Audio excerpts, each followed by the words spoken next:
reasons along with them and make their way to the stars. And also, we found out too at the same time of crew that everybody's been having a little bit of trouble with transmissions. The comm units, they work on planet if you're pretty close, but if you're trying to comm somebody up in the ships or starboard or especially off planet, they've been a little glitchy and a little bit hard to work, making life quite different in numerous factions dotting the planet. But we're going to pick up now where the crew made their way into a pretty weird looking tunnel. Some of them found weird moss and kind of lichen growing along the walls. Others found that there were kind of signs of just wrecked technology. The Republic crew found a speeder that had been beaten to hell, beaten far past the point of functioning. And just kind of found more and more of these just odd signs as you guys went in until you all reached a little bit of the center or a little end of one of the tunnels, or end of each of your tunnels, I'll say, and found a shrine that looked like it was made of just desecrated technology, battered and broken. And in the middle of it, you saw the hollowed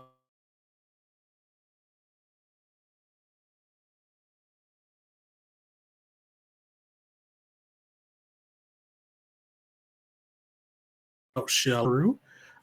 You started to hear footsteps, heavy footsteps, like marching, coming down the hallway, and got to see what looked like little lizard creatures come out from the tunnels, moving pretty synchronously, like kind of just in lockstep with each other as they arrived, just continuing to plod down the hall until they came out in force and attacked the crew. The crew did emerge victorious, but an even number of them kind of said they felt like they're fighting droids because when they cut them, the creatures didn't cry out in pain. They just had a kind of simplistic march down and down until the last one was struck down by, we believe, Gert. At least that's what the story will be. But that's where we'll pick up. So you guys had these soldiers cut down. Somebody, I think Vars, kicked over the little fleshy Villip after he cut it off their shoulder. And then you guys saw that the Villip kind of almost inverted. And you see kind of a face begin to emerge from the fleshy object. And the face is like nothing you've seen before. It's humanoid in structure, but it is horrifically scarred. Like it looks like you'd guess just by how much scars are on there that he went through an accident. But taking a look, they all look just finely cut, like ritualistically cut. These aren't like they were done by accident. This isn't something that's by happenstance. This was done to him, by him, something that we would guess. You also see that his eyes kind of have these real deep, dark ridges underneath with kind of the black coloring through them, just really sunken in eye sockets. You see that kind of just taking a look at him, you can tell his cheekbones and bones have been broken a number of times. And he's just got tattoos and scars covering everything. And you see his voice, his face kind of flicker into a sneer as he looks around at the group. And he goes, "Unworthy. You struggled mightily against my Chazraks. You are not worthy." He seems to kind of turn his face and begin to evaluate you each one by one as he speaks. Like Caesar's starting to point at it, but kind of lowers his finger, just completely flabbergasted at this is not what he thought he'd see today. This has taken him by complete surprise. It's not bad surprise, but it's still not that didn't expect it. Yeah. Dash doesn't seem fazed by it until he turns and realizes that everyone else is seeing this too, and then he looks shocked.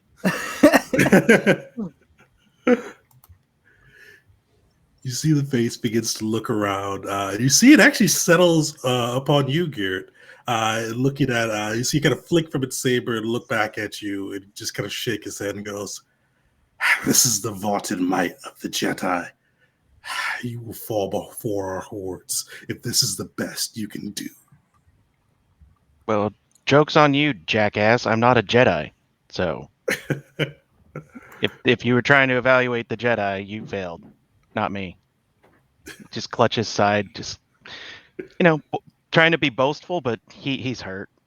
Like it suffered wounded pride, really. He's just trying to hold himself up with some confidence that he doesn't really have. You see him kind of bare his teeth and go, yeah, you claim you're not a Jedi. You carry their blade. You're either Sith or Jedi. We have faced your kind before, and we have triumphed. And seeing how much these little lizards, the least among us, did to you, we will triumph again and bring you a sacrifice to the gods. May Misa ask the name of the one speaking to all of us? You kind of hear the sound. You can't see his body, but you hear the sound of somebody like bashing an arm against their chest, and it sounds like you hear kind of. It sounds like a hard hit. It sounds like he's ringing off like armor or something hard as he crashes his fist into it. And he goes, "I am Carvas, sent as emissary for the Yuzan Vong to eliminate the scourge from the galaxy, starting with you infidels. Come closer if you wish. I wish to test myself against even you, the weakest of prey."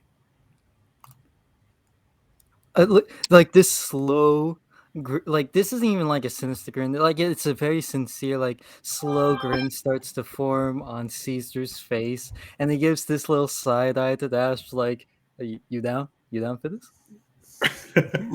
Like he gives a little like flourish to his blade, just like he's ready. He's ready to go. Yeah, like Dash will just like start reloading his chain gun and just kind of give a shrug. Like, yeah, lizard tail is a delicacy that I'm quite fond of. Hey Zerka, you got any juice in those med packs of yours? I can go for round 2. Stomp these guys facing. Talus kind of pulls his pack around and lifts up a small flap and kind of looks at a meter that's there on the side, and it looks like it's running a little low. I will help you, only because my mind here is at stake, but you look like you could use a little bit of help. And he's looking at Gert. And you do need help still, right? Like you're looking. Oh yeah, I'm like 7 out of what is it? Not great. That's the 7 answer. out of 21. I have a third of my Okay, health. yeah. So he kind of looks you over, and he's a little bit well, I have one more charge. I could give you the juice, as you say, but Actually, we're you going to need be it. running low if we decide to go a little bit deeper into this, which I definitely want to do. And he kind Fair of enough. walks a little bit away from you to go look at the person talking and what it's talking from, and he kind of puts a hand to his chin and kind of walks around it a little bit cautiously, just looking at it. Interesting. He says out loud, but he's got a very puzzled look, but very, very interested look. Well, Vars is just staring down at this thing, addressing everyone. He's going to look down at it and say, "Talking head, where the hell's the rest of my squad?" You see, he kind of looks at you and goes, "We've heard of the ferociousness of the Mandalorians. I think your legend is overhyped. If you want to see the rest of your friends, some still live. Maybe if they pass the trials, you may get to encounter them again." You also have such strange technology. Look at it. Biological in nature, even your droids. If Misa make the jump in logic, what are biological? Why is that? Is it veneration of technology? Fear of it? Why are you not using blasters, machinery? Misa even notice a speeder outside beat to absolute criff. You're Not that very could be body technology, but still. Vic, Talus will stop and pause and look at the Gungan. You're very intuitive for a Gungan, but I believe that you're correct. Maybe they're too stupid to understand it. Where are these trials being held? And as you guys speak, especially as Caesar mentioned the technology and the droids, you see his face just get angrier and angrier. Like it's just lips spreading, and you see he just grunts out to you guys. Blasphemers! We do not use your vile technology because the gods prohibit it. We use that what nature has provided, which is why we will triumph over you in the galaxy's weakness and carve you out like the rot you are. If you want your friends, come deeper. Follow my lizard's trail. We'll see if you are worthy, if you are good enough to sacrifice to the gods. And you see the Villip invert after that and go back into its kind of little ball state. Technophobia? Quite interesting. Did he just say that they killed a whole bunch of Mandalorians and found them lacking? Did I hear that right? Yeah, you heard that right. I don't know how they did it. Like, well, that's troubling. Well, Are we going further in? I know that's where I'm going. I have what I came here for. I'm done. No. You are a force user, are you not? Misa assuming from the blade. Yes, What- and we have a mind to save. I have employees to look out for, a mind to look out for, and I will do whatever I can. Well, Zerka will do whatever they can. I've already done a lot, and he will come over to you, Gert, and he will give you a bit of back to heal you up with. Let's see how much I can get for you. Did this go through? I'm guessing not. It hasn't come through yet. There we go. It just takes a while. There we go. Oh, sweet. Thanks. Nice. Yeah, any little bit helps. As that goes in, he's just like, oh, thank you. He's like, I still have to do a little bit myself, though. And he's on one of the open wounds where he got slashed. He's going to take his hand and channeling a bit of the dark side, reach his hand into the wound where it's still bleeding and just use the force to kind of fuse the wound back together using his own health and willpower. I'm going to use Seethe. Spend a hit die. Nice. Roll some of that. Yeah, Yeah, I thought that as was gruesome enough. as Talus gives you that back to that good old back to spray that you're used to at this point. You just kind of hear like the hum that his pack was giving off just kind of goes slightly silent. And Talus will take it back again and look, and well, it is a self-charging pack, but I'm gonna need time to recharge this if I'm gonna be of any real use going forward. But I'm not completely useless. It's up to you if we want to wait before pressing forward. But How long do you need? DM, however long a short rest is. So that would be an hour. I did make new rules recently, though, that you guys can make use of if you'd like. I'm calling it the rapid rest rules. Let me read those back because I just made those recently and want to make sure I'm reading them right. Basically, it's you could do a short rest in 10 minutes. You can roll up to half your level and hit die rounded.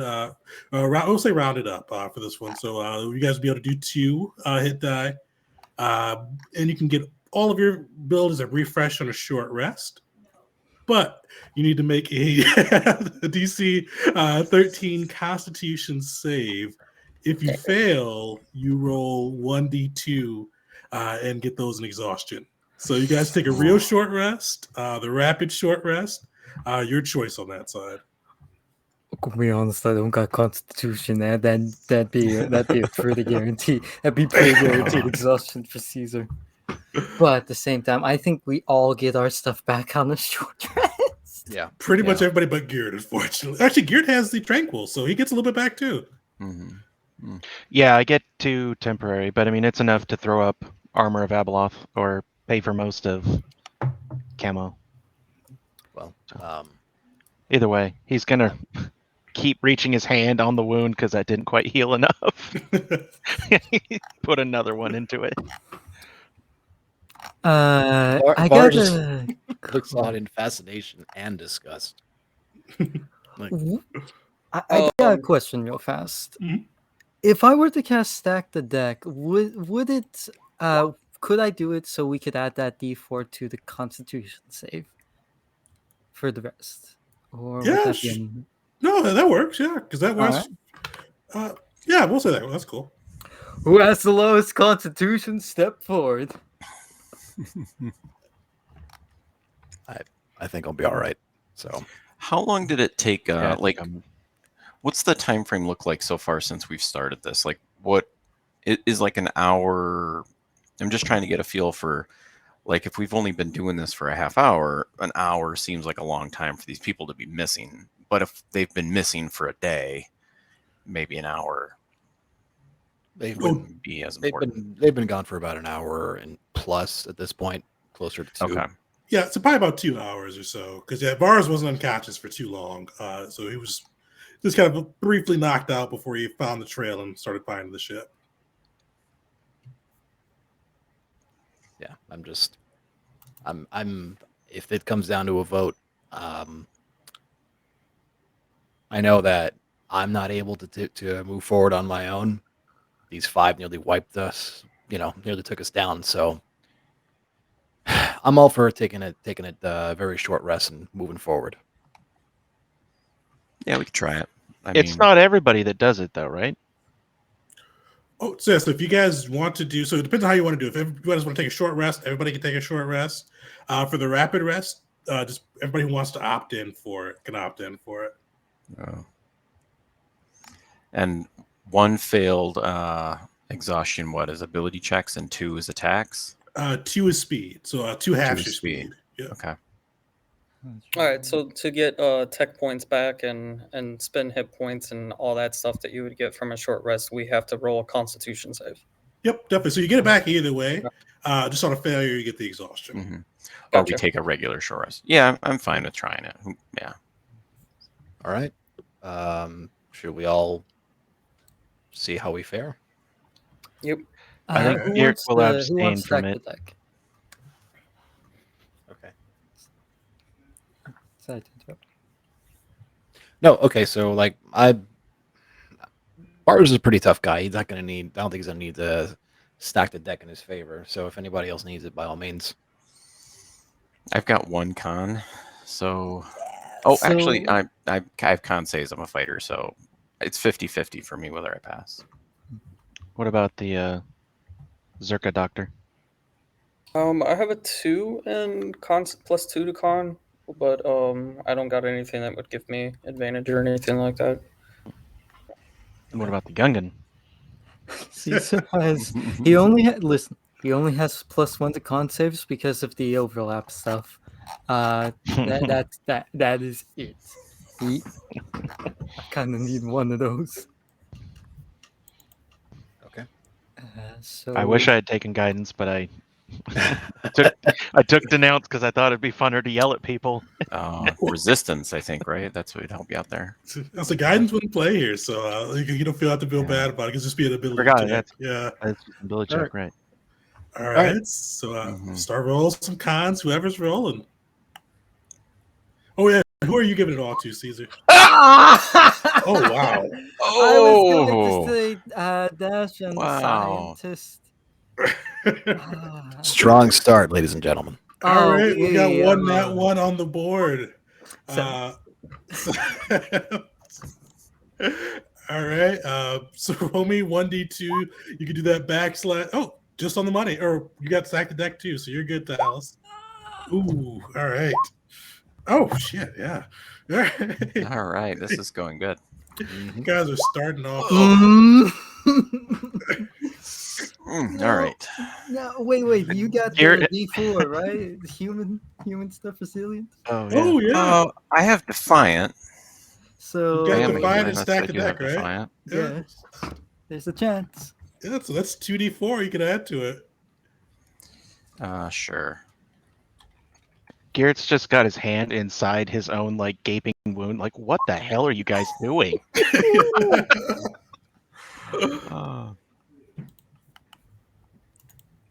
How is Garrett still looking, by the way? So you had an ability that gave me temporary hit points as well. When do those go away? Because I have 10 of At the those end of still too. They go away at the end of my turn. Oh, okay. So those are gone. So yeah, I'm at 19 to 21. I mean, I can use Seethe one more time, and that's a hit die. So Yeah. just to cost an action. So I got something. Do we have any? I have no med packs. I forgot. I like ran out of money. So Right, I'm gonna at the- steal something. At the end of our very quick rest here, I'll have messed with my pack a little bit, and you'll, if you're perceptive enough, maybe you'll have seen a very excited bit of emotion on my face as my eyebrows raise, and I'm just happy that my pack has somehow refreshed itself and recharged a lot faster than what I expected. But I'll look over towards you, Garrett, and I'll reach into lower portion of my backpack, and I will pull out a med pack, and I will walk over and give that to you. Thank you. He just kind of takes his bloody hand out. Like, I wish you'd said that sooner. Like, thank you. Yeah. Do you mind if I wait to use it? I might need it later. Oh yeah. Thank you. Yeah, hold on to this because Wipe blood off on the outside of the robe, like on the inner part of it, so it doesn't show. yeah, I can make these easy. So Oh, hold on that'll to come in that. handy. You nerds, you Zerka nerds are good for something. I used to just steal from you guys, but I maybe should have developed a few friendships here and there. I think that probably would have played better. Well, who knows how this will unfold. Yeah. Speaking of which, is this weird thing still in here with us? Like still activated, watching us? Did it just watch us take a rest? So it's still there. It's not showing any faces right now, but it's still right there. And it's still kind of like you're in view. You're in. But his face has it looks like that face has receded from it. Yeah, so it kind of, I should have explained. So when it kind of opened up with the face, you see it kind of like open like a flower a little bit, and like his face appear in the middle of it, but then it kind of closed back up into the ball afterwards. But yeah, it's definitely still in the room. During this rest, would it be possible for Caesar to take the heads of one of these things? Oh yeah, sure. All right. Are you just clean? Or are you just gonna cut it off or do anything special with it? He's got a ton of vibro daggers. He just takes one out off his bandolier, and he's just gonna be clean cutting, tying it to his side, like giving a good look at the facial features and all that jazz. Give it like a nod, just like. Dang it, I messed up. I messed up the quote.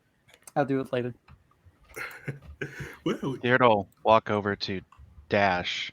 He's like, you're the other Republic guy, right? You're with him?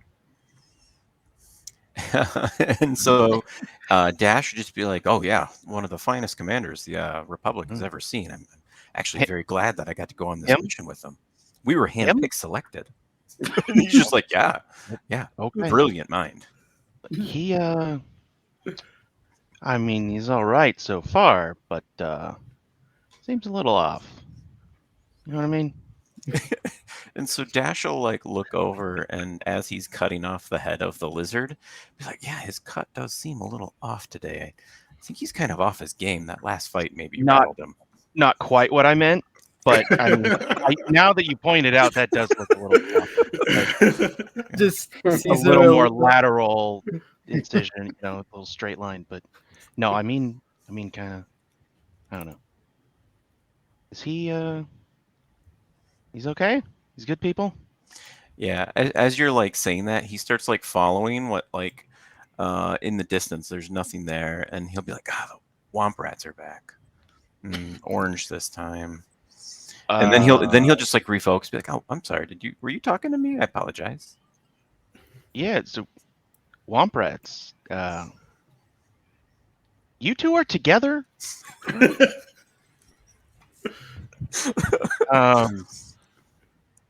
Did the Republic sent you, or is this like a shore leave kind of thing? And so I'll just hoist my like chain gun again and like kind of flex my jacket a little, kind of straighten it up. Be like, "Oh yeah, handpicked by the Republic." Okay. Finest commandos that this fleet has to offer. And they sent you here? Yep, to investigate the missing Republic troops. Just complete straight face. Like, As far as his patching up his wounds and overhearing this, you see that helmet just shake to the left and right so slightly. Oh, so slightly. Well, yeah. So for as what this it's is worth, going you know how to on- handle yourself in a fight. Yeah, and so he'll just kind of, like I said, just kind of start messing with his gun again. And as this is kind of going on, you'll see him take his spent power cell from the last fight. It's got a little bit of juice in it. And he puts it on the ground, and he just starts smacking it with his weapon until it cracks in half. He takes a trigger out, wraps it with some duct tape, and makes a home shift bomb, and goes, "Oh yeah, yep, getting ready for the next fight." All right, I'm giving inspiration for that. That was crazy as hell, but it's perfectly in character for Dash. I don't know what to say in character or out of character. I've seen this before, and I'm like, all right, okay, yeah. All right. Well, I'm glad you're on our side. Caesar finally getting the head, like finally having the head tied to his side, just goes, another fine addition to Misa's collection. You have a collection as well, huh?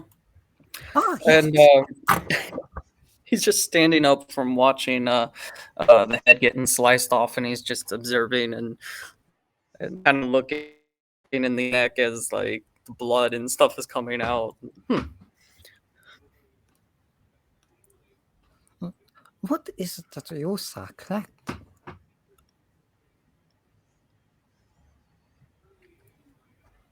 He doesn't respond immediately, and he just kind of looks towards you. He's like, sorry?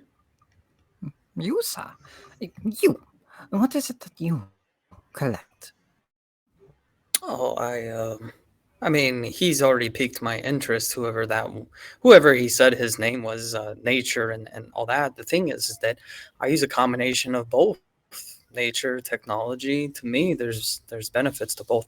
I am really looking forward to meeting this person. Of course, I have the Mandalorians and the Republic and whoever you are, to help me with this. But it's really interesting that all of you are here. This is a Zerk of mine, and I'm sure that we'll get to the bottom of why you are all here. But for the time being, it's a chance meeting, and I suppose I am fortunate to have met all of you because there's nothing that I would have been able to do by myself without you.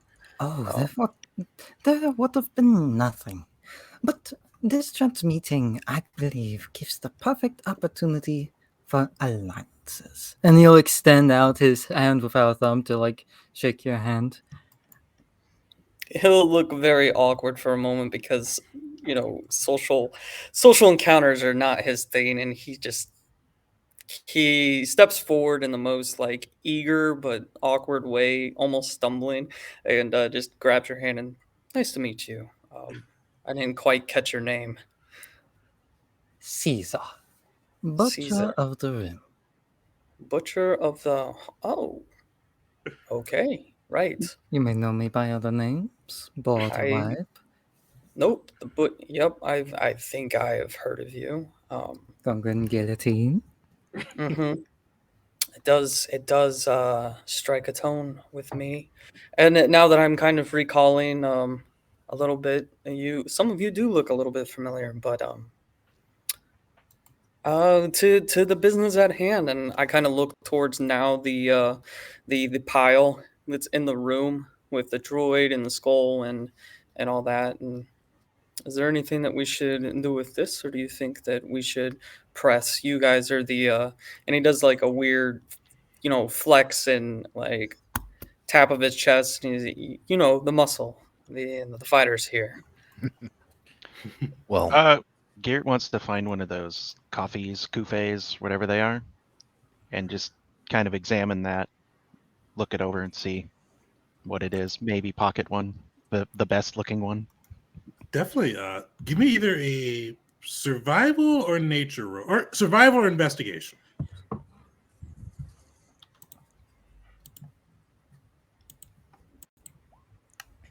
ooh, Nice.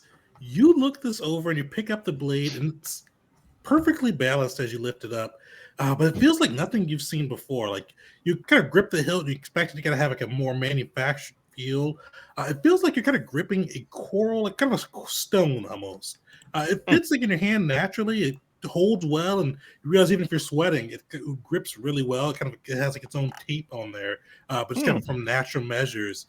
You got to do a couple test swings with the blade. And you can feel it slices well, but it looks grown. And as you kind of look through and pick the best out of them, they all have a slightly different coloring, slightly different sizes. Like Is there a you purple realize, one? Purplish one? yeah, definitely, yeah. With that, Yeah, that's the one he goes for. Yep. purplish one on that side. He's got all purple. It's just got to look awful. You got to match. You gotta have the gaudy ensemble. The gaudy ensemble. Look at me over here. What Vars would like to do is kind of look over the shrine, if that's even what it is, and try to understand if it's is it built out of defiance, out of like why do they build this? Try to understand the logic behind it. Like the hell is this for? Yeah, Insight. Else will join him in that effort as well. Insight. Hey. You can tell as you look through, and you're a Mandalorian. You've seen your share of battles. You've seen crazy people doing crazy things as well. But you look around, you see that this shrine it's kind of a mixture of hate and reverence at the same time. So hate for the technology. You see kind of bits and splatters of blood, and you notice like some of the blood is like red, like normal humanoids. You see some of it's kind of that deeper red that the lizards bled. But you notice some splotches of black blood too, which it's kind of certain areas. It looks like it's been beaten in by either hand or foot, but it looks like hand, kind of just real close combat. And you see that just staining it, and you guess it's somebody else's blood on that side. And they built this to really show their distaste for technology, but also you see the skull sticking out, kind of the reverence for life as well as a glorious death. You see that they've kind of with the skull that they're trying to send a message to any who may make their way in there that facing them is to face death, but death can be honorable. Okay. I'd like to kind of convey this to the rest of the group. Like, I don't know how to sum it up. To sum it up, but it looks like they're proud of themselves and just look down on unnatural life. I mean, I think there's a reason that the natural skull is above the skull of a droid. I really want to understand we're fighting, but I've got no idea. Well, that definitely makes two of us. And Talus would be looking at the pile for anything that would really just be Zerka related. He's very focused on finding out what's happened to his crew. Definitely. Give me an investigation check, Dallas. Investigation. Can I throw that temp boost on there too? Oh yeah, for sure. You're not pressed for time.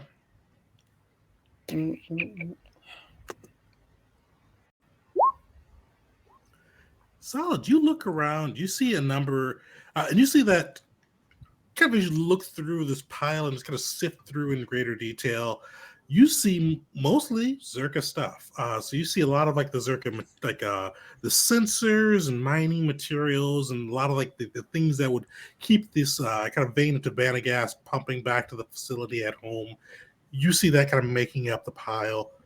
As you look around, though, too, you kind of sift through kind of the obvious, and you see some Republic materials too. You see a little bit of like a Republic trooper armor in there as well, and you see that has like a pretty nasty looking stab through the middle.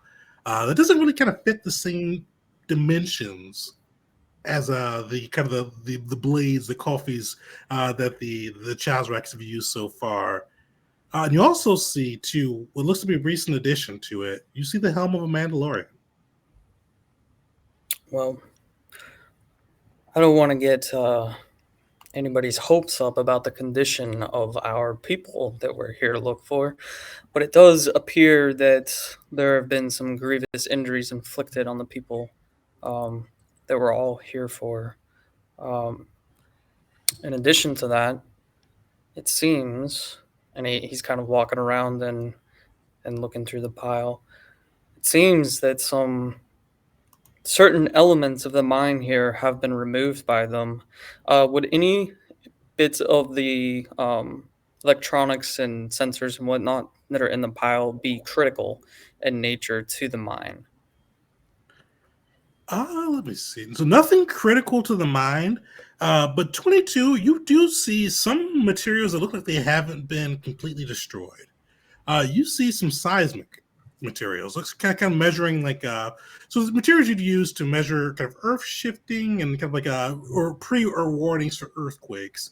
And you see some of those have survived the onslaught. Looks like a little bit of blood, a little bit of dents on them, but they're still functional as you kind of sift through the pile.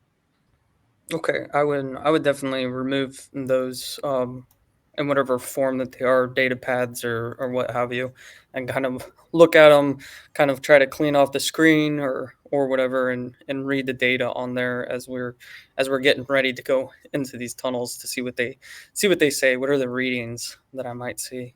Perfect. Give me a technology check. Technology.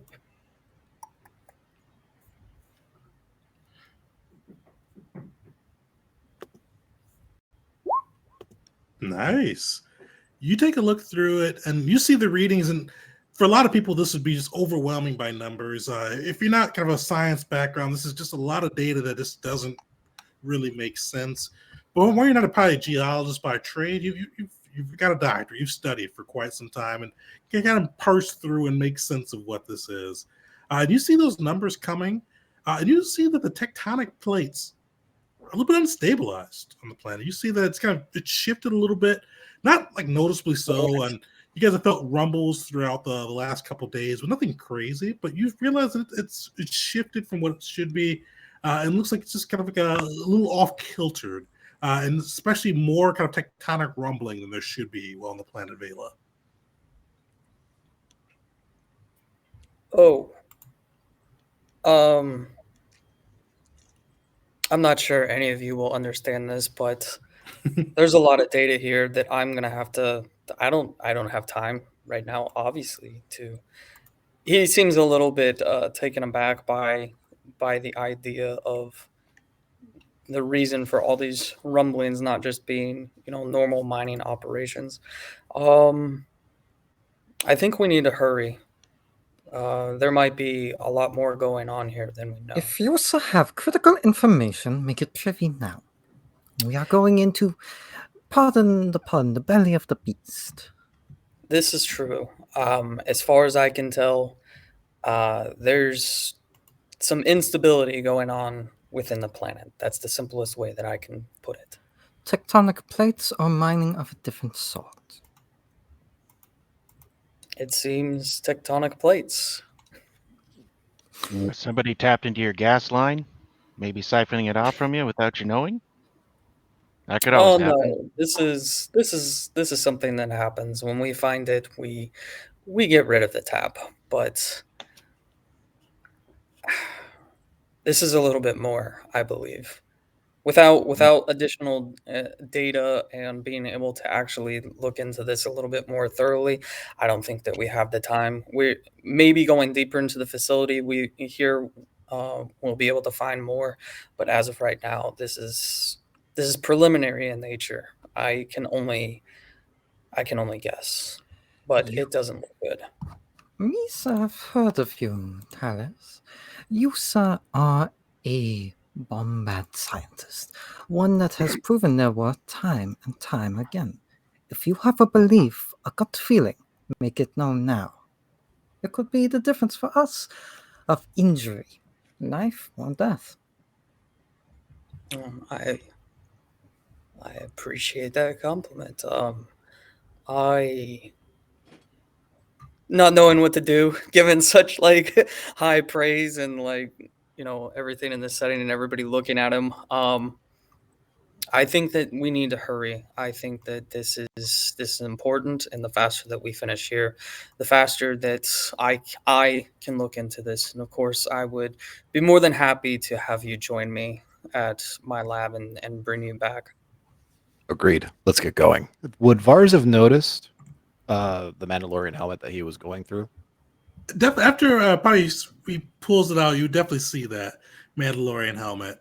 Okay. And you'd recognize it as well. This is not something that's been there for some time. This is fresh. This is definitely one of your crew. It looks like it was the pilot's helm as you pull it out. Damn it. Is there blood on the inside? No blood on the inside. It does look smashed up and beat down, but you kind of look in. You've been on battlefields before. You've seen Mandalorians die. You've seen them bashed in before. You pull out the helmet, you look inside, and you see the face plate is cracked.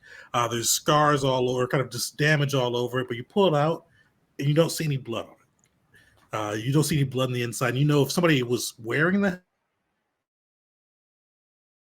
helm as this meeting took place, it was coated in grime and blood. All right. Well, he's going to stow it in his pack anyway, and just address the rest of the crew and say, "You got to go on to get going."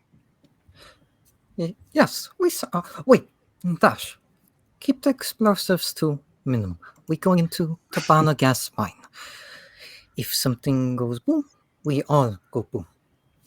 He is not wrong. Please, please. This is a very fragile location. The smallest of sparks could potentially blow us all. You won't exist anymore. We'll just put it that way. But that being said, have you prepared any sonic grenades or anything of that sort? So when you like mention that we all might go boom, Dash just starts smiling and like doesn't say anything, just smiles. And then after a while, he goes, and unfortunately, I don't have any sonic grenades, but I will make some. That is a good idea. Caesar will get a nod, and I'll also look over the desk. I do like your planning.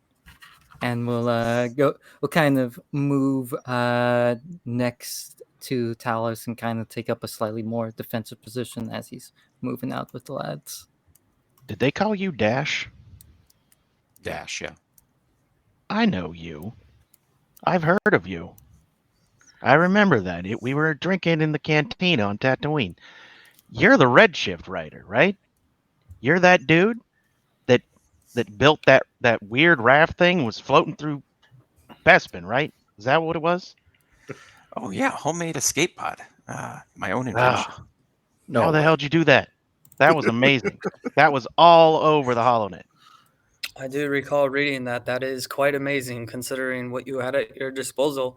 I think I could have made a couple of more improvements, but considering the urgency at hand, well done. He just kind of shrugs, goes, the weight consistency is a little off. I almost flew off that thing a few times. Next time I'll do better. Next time you should Hopefully paint it there's all no silver. Next. Well, I guess we should dig a cave, make our way. Are we really doing this? Do we have any idea what the hell that thing was? or whether there are more of those things. Probably. Well, we should have a better plan. Preferably one that doesn't make the old man go front. Just saying. That's fine. I'll hang in the back. I'll go in front. That's fine. Yeah, Do- I'll do go in mind front your- too. Do mind your shots and explosions and everything here. This is a very volatile environment. I treat people almost daily from all these locations. So please be mindful of your environment and try to keep the technology, though it looks like it was all in a pile back there. Please try to keep it all in as good a condition as possible. So Dash Can just do. kind of waves you away. Goes, it's just a banana gas. It's not like it's dirty baby. It just walks. What's it? What is it? dirty?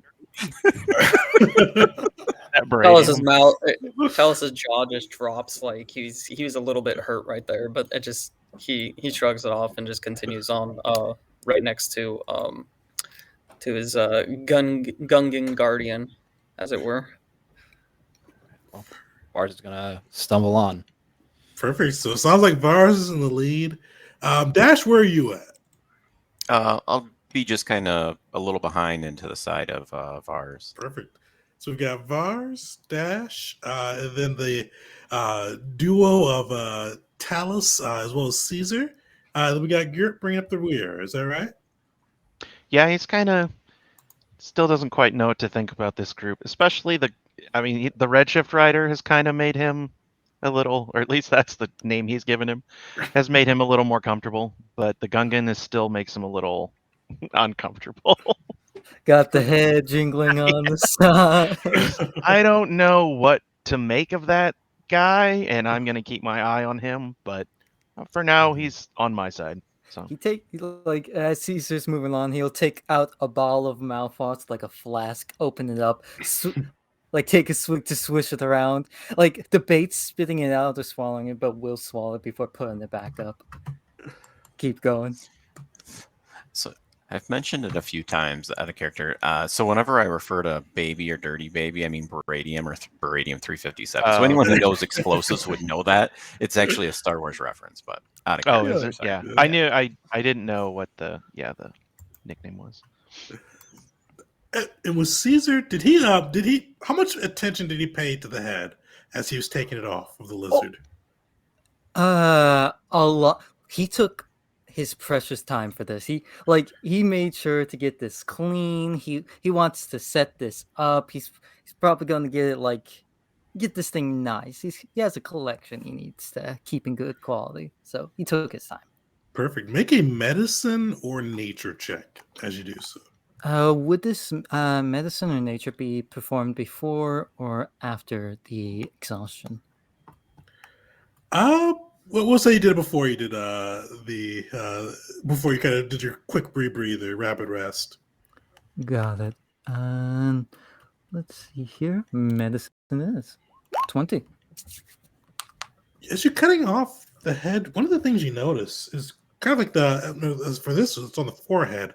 You see these two growths kind of growing out of their forehead. It looks really weird. Like it's something you've seen species after species. You can tell this is something that's not natural to them. It shouldn't be on their biology. You can tell it just doesn't fit the same aesthetic. But it's just like it's been there for most of their lives, and you see it kind of growing out. And you see bits of coral kind of on the outside of it. Does Caesar do anything with that after he sees it?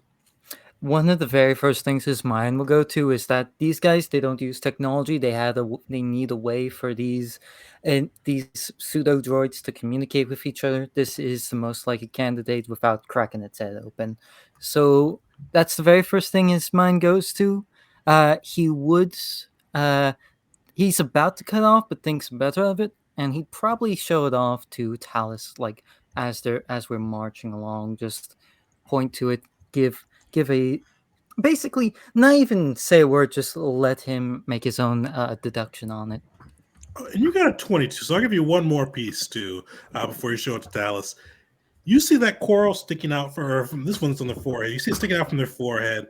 But you also, as you kind of cut through the neck, you see kind of bits of coral sticking out, like not like lots of coral, but you see the kind of in the bloodstream, just little bits of coral in there. So you can show that to Talos. How are you showing it to Talos? Like as he's walking, Caesar, it's kind of kiddish, but also a little gruesome. He'll like put his hand through the bottom of the head and bring it up like a puppet. Just has it look at him for a moment, look at Dallas, kind of open its mouth a couple times, like a sock puppet. He doesn't do a voice, but there's a little humming to it, and he'll point to the to both probably the coral running down his arm and the coral growth there, and say, "What do you some make of this?" I mean, I've never seen anything like. Oh, okay, you're making it talk. All right. I Do not be whatever it distracted. is, Go I ahead. want to look at it. I'm definitely gonna want to look at it more after this. This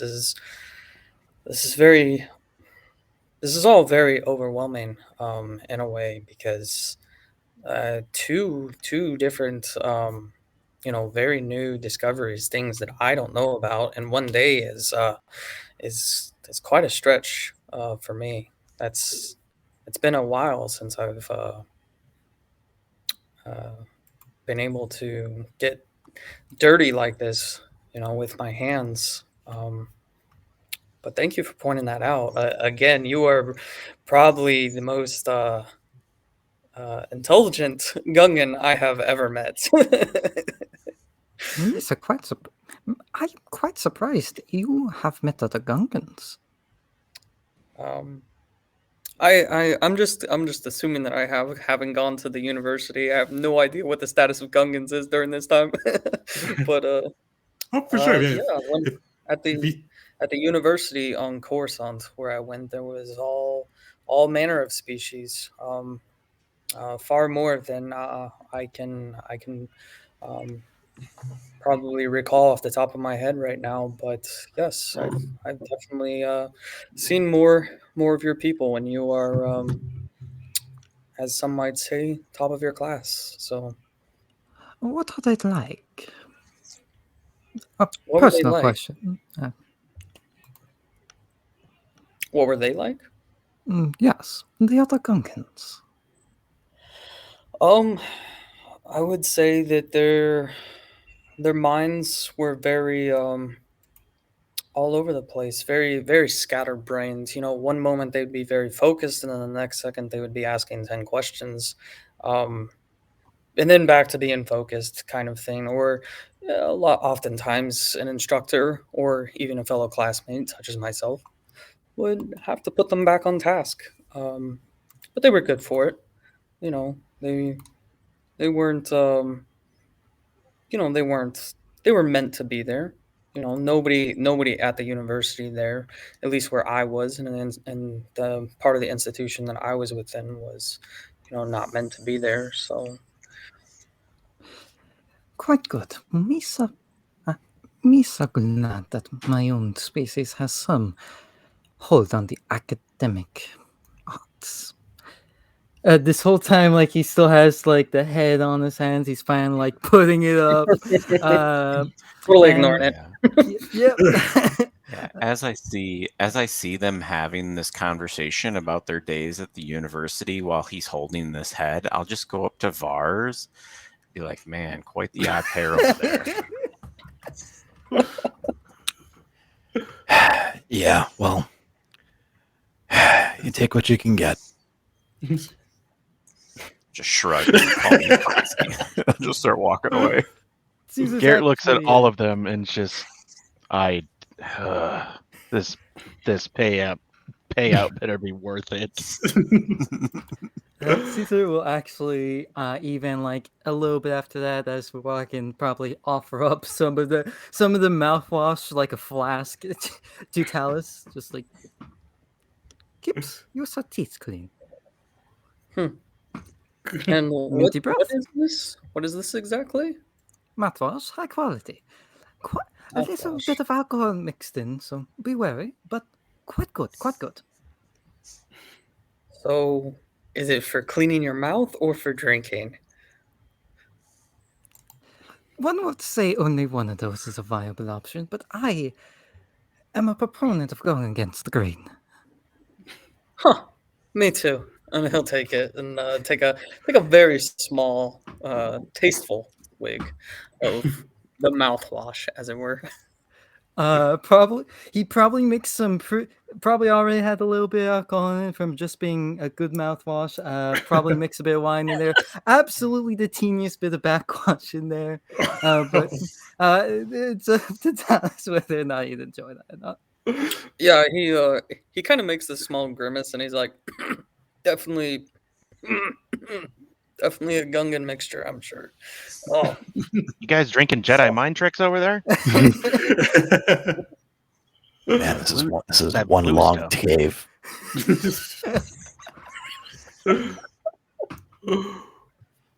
Well, Talus, give me a biochem check. As you kind of take a look at that, not biochem, bioanalysis check. As you take a look at the head. I forgot you guys were doing something. Start drinking come on, mouthwash. really? That mouthwash sip hits you hard. Like it's like 20% mouthwash, probably 80% or 70% wine, and 10% you probably don't want to guess what it is. It just got you a little foggy as you take a look at it.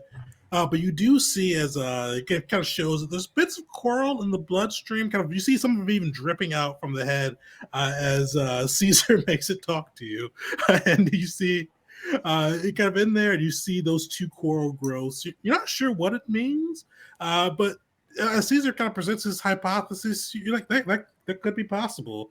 You've seen restraining bolts on droids. This could be a restraining bolt for a restraining coral on a person. Yeah.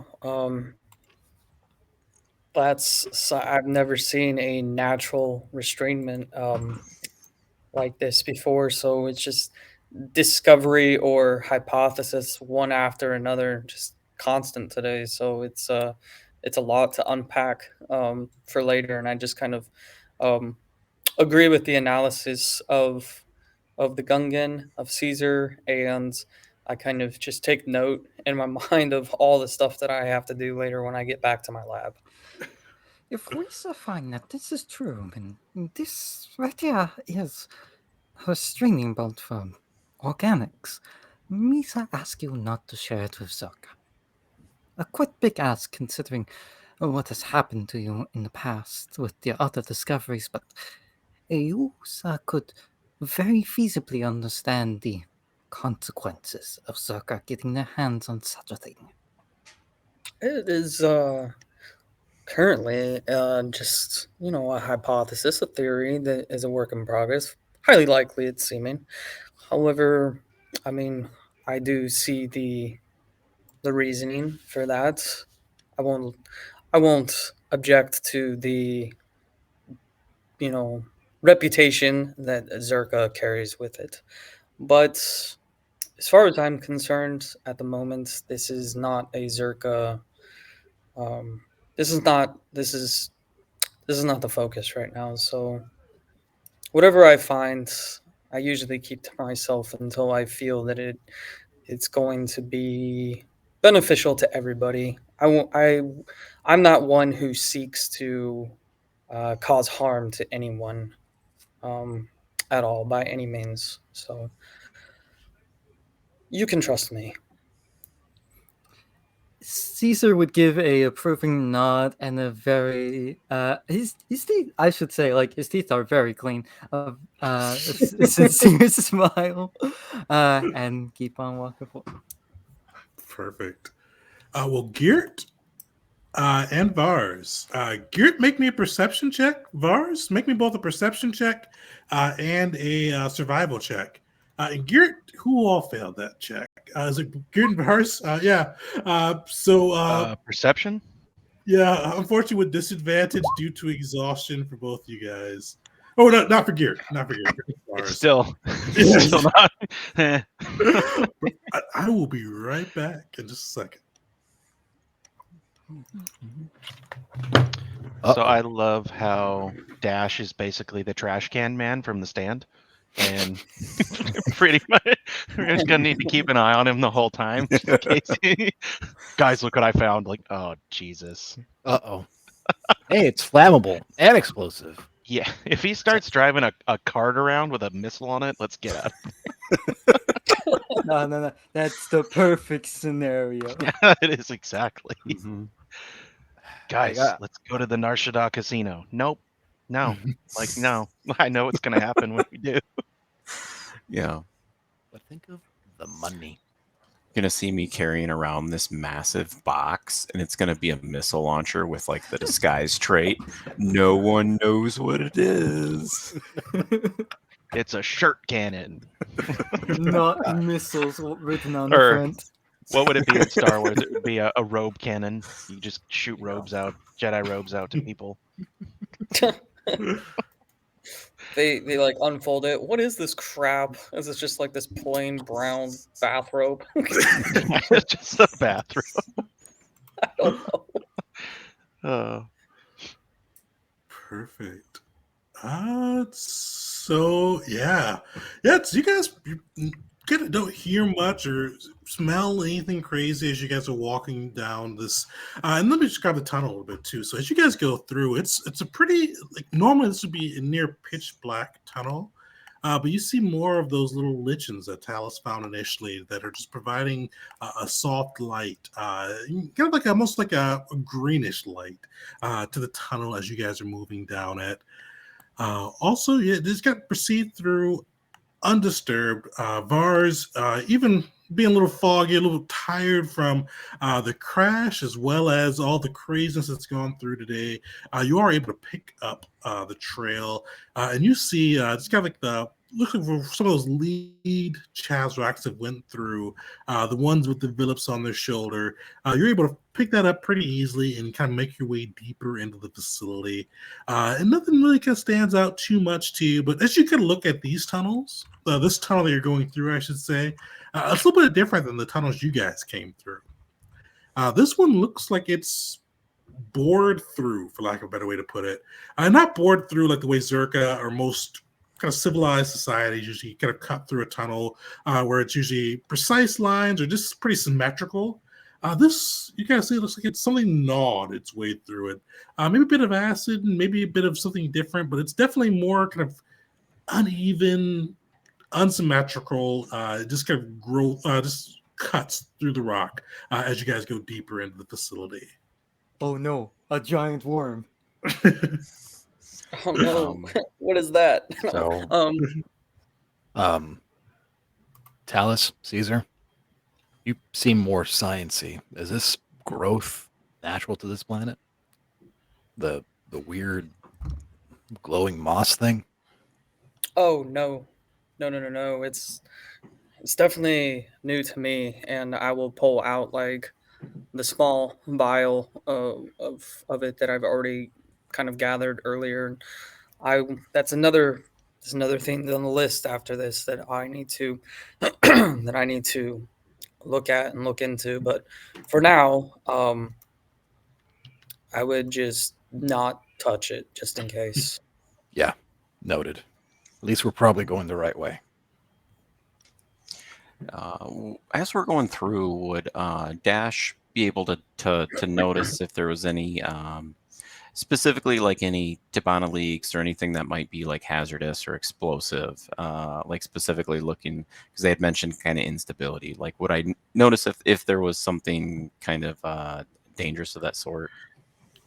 Give me either perception or demolitions kit check with advantage, your choice. All right. I can just see him sniffing the air like a bloodhound, salivating. Like, Nice. Right. As you go through, you've been around a lot of Tibanna gas. You know its smell probably better than you know the smell of fresh air, and you do start to smell traces of it as you guys are walking through the tunnel. And it's not like it's overwhelming, not like you're gonna be choked out from it, but there's definitely a little bit of it in the air. Yeah, so he just kind of takes a big breath and goes, Tibanna gas. This will get exciting. And just doesn't like say like what he's detecting, but just keeps walking. Could Caesar roll an insight to see if he can tell what Dash has found just from the fact like Caesar has known Dash for a little while? For sure. Dash, are you trying to hide this or just kind of going along your day? You just go. I'm not trying to hide it. I just wouldn't occur to me that I should let everyone else know. Roll an insight check, Caesar. 12. Dash, what does Dash look like when he smells Tabana gas? I'll say. Like he just like gets excited, like he just like smells some like charcoal, like a neighbor just fired up a good steak, and he's just like, I feel like that one would be a little obvious. Taking in the whiff of brimstone. Yeah, you definitely you see Dash is excited, a little pep in his step after he takes a deep breath. Yeah, so Caesar's gonna look over to Talus again and just ask, "You saw know biology far more than me. What would Tabana gas benefit a biological creature if not used for explosives? Could it somehow improve dang, I forgot the word. I had the word, then I forgot it. It's the meta something. Metabolism. Oh. Yeah, thank you. Would it improve the metabolism or growth of a creature? Or is that out of the question? Would I know something like that? Make me a nature check. Okay.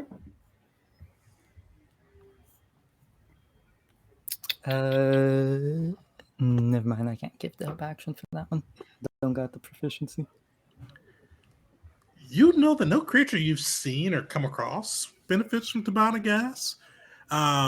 Usually, it's for most creatures in high quantities. It's pretty harmful, actually. But you've seen from them that they've got creatures you haven't seen, so you can't kind of scientifically rule it out. But from creatures you know and have come across the galaxy, it'd be unlikely. Yeah. So yeah, he would say, I mean, as far as I know, and all my research and dealings with it, the only thing that I know is that it's toxic to you and I. But having all the recent interactions, I mean, who knows what kind of an effect that it's having, and if it has anything to do with this glowing stuff on the wall and these creatures and everything, whatever is happening or going on here. So And with that, Caesar would nod and then finally turn around to how do you pronounce the lad's name, the Force users? Gert, whatever you want. That's fine. Thank you. He doesn't want you to get it right, so it doesn't matter. Yeah, he'll turn around to Gert. He's still struggling to recognize exactly where he's gotten Gert from. Like he had for a minute there, right before the fight, but the fight kind of took it out of him. And he's looking at him. You're so forces. Do you feel any life forms nearby, watching us through the walls up ahead? It hadn't occurred to me to do that yet. Been a little too interested and preoccupied in all of you. Sorry, I don't really know you, and I'm not really the trusting type, but yeah, I suppose I could try. He'll just try to reach out his awareness and see how does it match what he would normally sense? Or is there anything there? Make a charisma save. A charisma save? Because he's more he's charisma based, right? For his casting. Yeah. Yep, make a charisma save for me. Do you just click the charisma thing, right? Or is that the check? No, you can click the save. Yeah. There we go. Sweet. Okay. You reach out with the force and you kind of expand it, and you kind of, as you reach out to, you review the battle that just took place. And you kind of reach out and expand. You felt the Chazrax through the force, but it felt like not muted, but like buzzed. Like it kind of like it felt like looking at the old school TVs. They had like that little fuzzy screen when you didn't actually own the channel, so like you could feel them in there, but you couldn't Or feel them. when you can hear a TV on and it's in the other room, that kind of a thing. Exactly, yeah. Yeah. Okay. Yeah. So I you what know mean. it's there, you can feel it, but it doesn't feel quite right. And as you expand, you kind of feel more of that.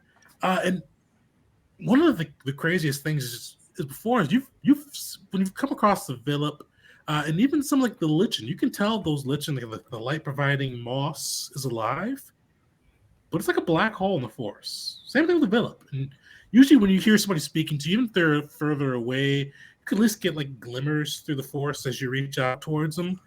You felt nothingness, and not like the nothingness you felt where some force users try to hide their presence and things like that. It felt like he wasn't even there. Like if you couldn't touch it and see it, you would think it was an illusion. So he'll take a moment to kind of digest all of that, and he'll just turn to Caesar and say, "It feels different. Something's wrong. It's not. It's not right. I don't really know how else to express it to someone who doesn't feel the force, but it's subdued. Those lizard things we fought, it wasn't like fighting you or the Mandalorians or anybody else I've ever fought in my life. This felt different. Like I couldn't anticipate their moves near as well. In fact, that's probably why I went down. I'm completely used to being able to sense them in the force, but it's almost as if I was drunk. I've never felt that before. Not with the force. I mean, I've been drunk many times, but not in the force. It just doesn't work that way. Something's off. Take that for what you will, but I'm going to be careful. Caesar usually has a grin on his face, usually smiling. This smile actually fades, and he actually genuinely looks very concerned for a moment. Like that's not right. That's not right, because he's taken an interest in like the Force and its Sith because of dominance and all that.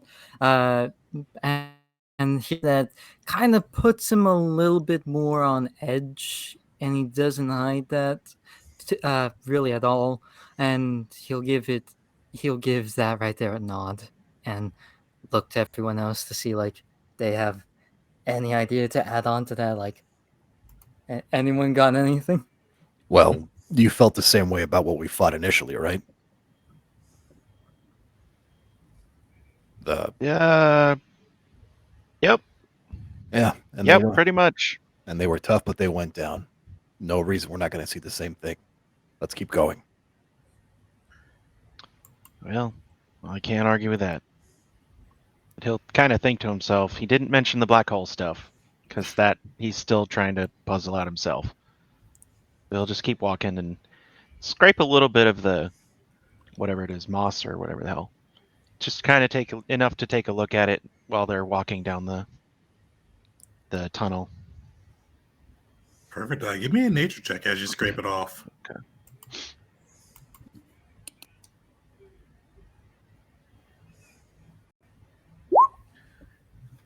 It's moss. Like you'd seen this around, or he thinks he's seen it around. It's giving off a brighter glow than he's ever seen, but it doesn't look anything too crazy to him.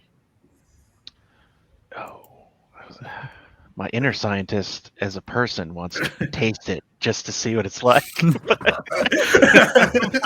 I don't know if the character or if my person is stupid. You just kind of look at it still, though. You just kind of like, okay, yeah. Just keep studying it, looking at it, but it's not doing anything. Before you guys continue plodding along through the facility, and you feel those tremors kind of start to feel tremors going through, and like, they're still mild, nothing major, just kind of shifting, a bit of dust moving, just as you guys move through. And Vars, give me one more perception check. And with disadvantage, unfortunately. Wait, never mind. Okay. don't have the proficiency. Change in next level, but don't have it right now. So you guys move through. Nothing seems too out of the normal. But then as you guys move kind of around one of the corners in the tunnel, you don't see it until it's too late, but you see a bright light form. And it's like you see it like as it forms, like it kind of backlines the creature behind it.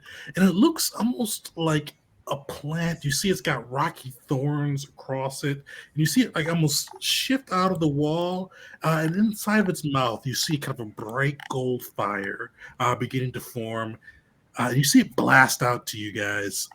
Vars and Dash, actually. Make me a dexterity saving throw. This one I think I can help with. I have the one thing. Help action with range of 30 feet. Would Caesar be able to give that to Dash? That's a bonus action, so unfortunately you wouldn't be able to. If you could do it as a reaction, that'd help, but unfortunately not on that one. Ooh. Oh, So you guys see this. Vars, he's prepared. Even if he didn't spot it at first, you see him kind of adopt his stance and mitigate the blast a bit.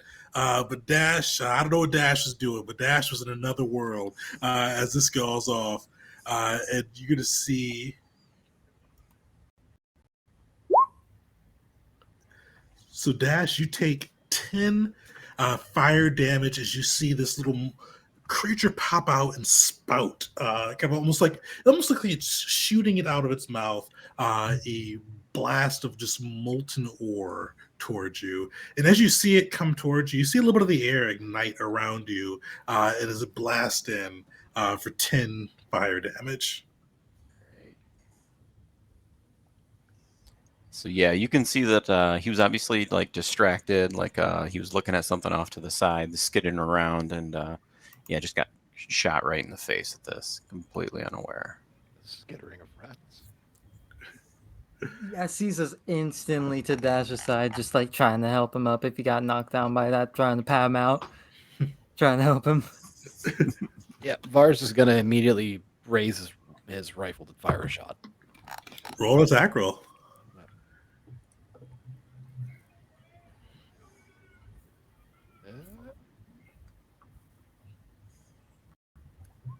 Oh, nice. Oh my god. Solid. Finish it. So you see this little creature. You can see it's kind of half attached to the wall, but it can kind of move in and out. How do you destroy it? I'm just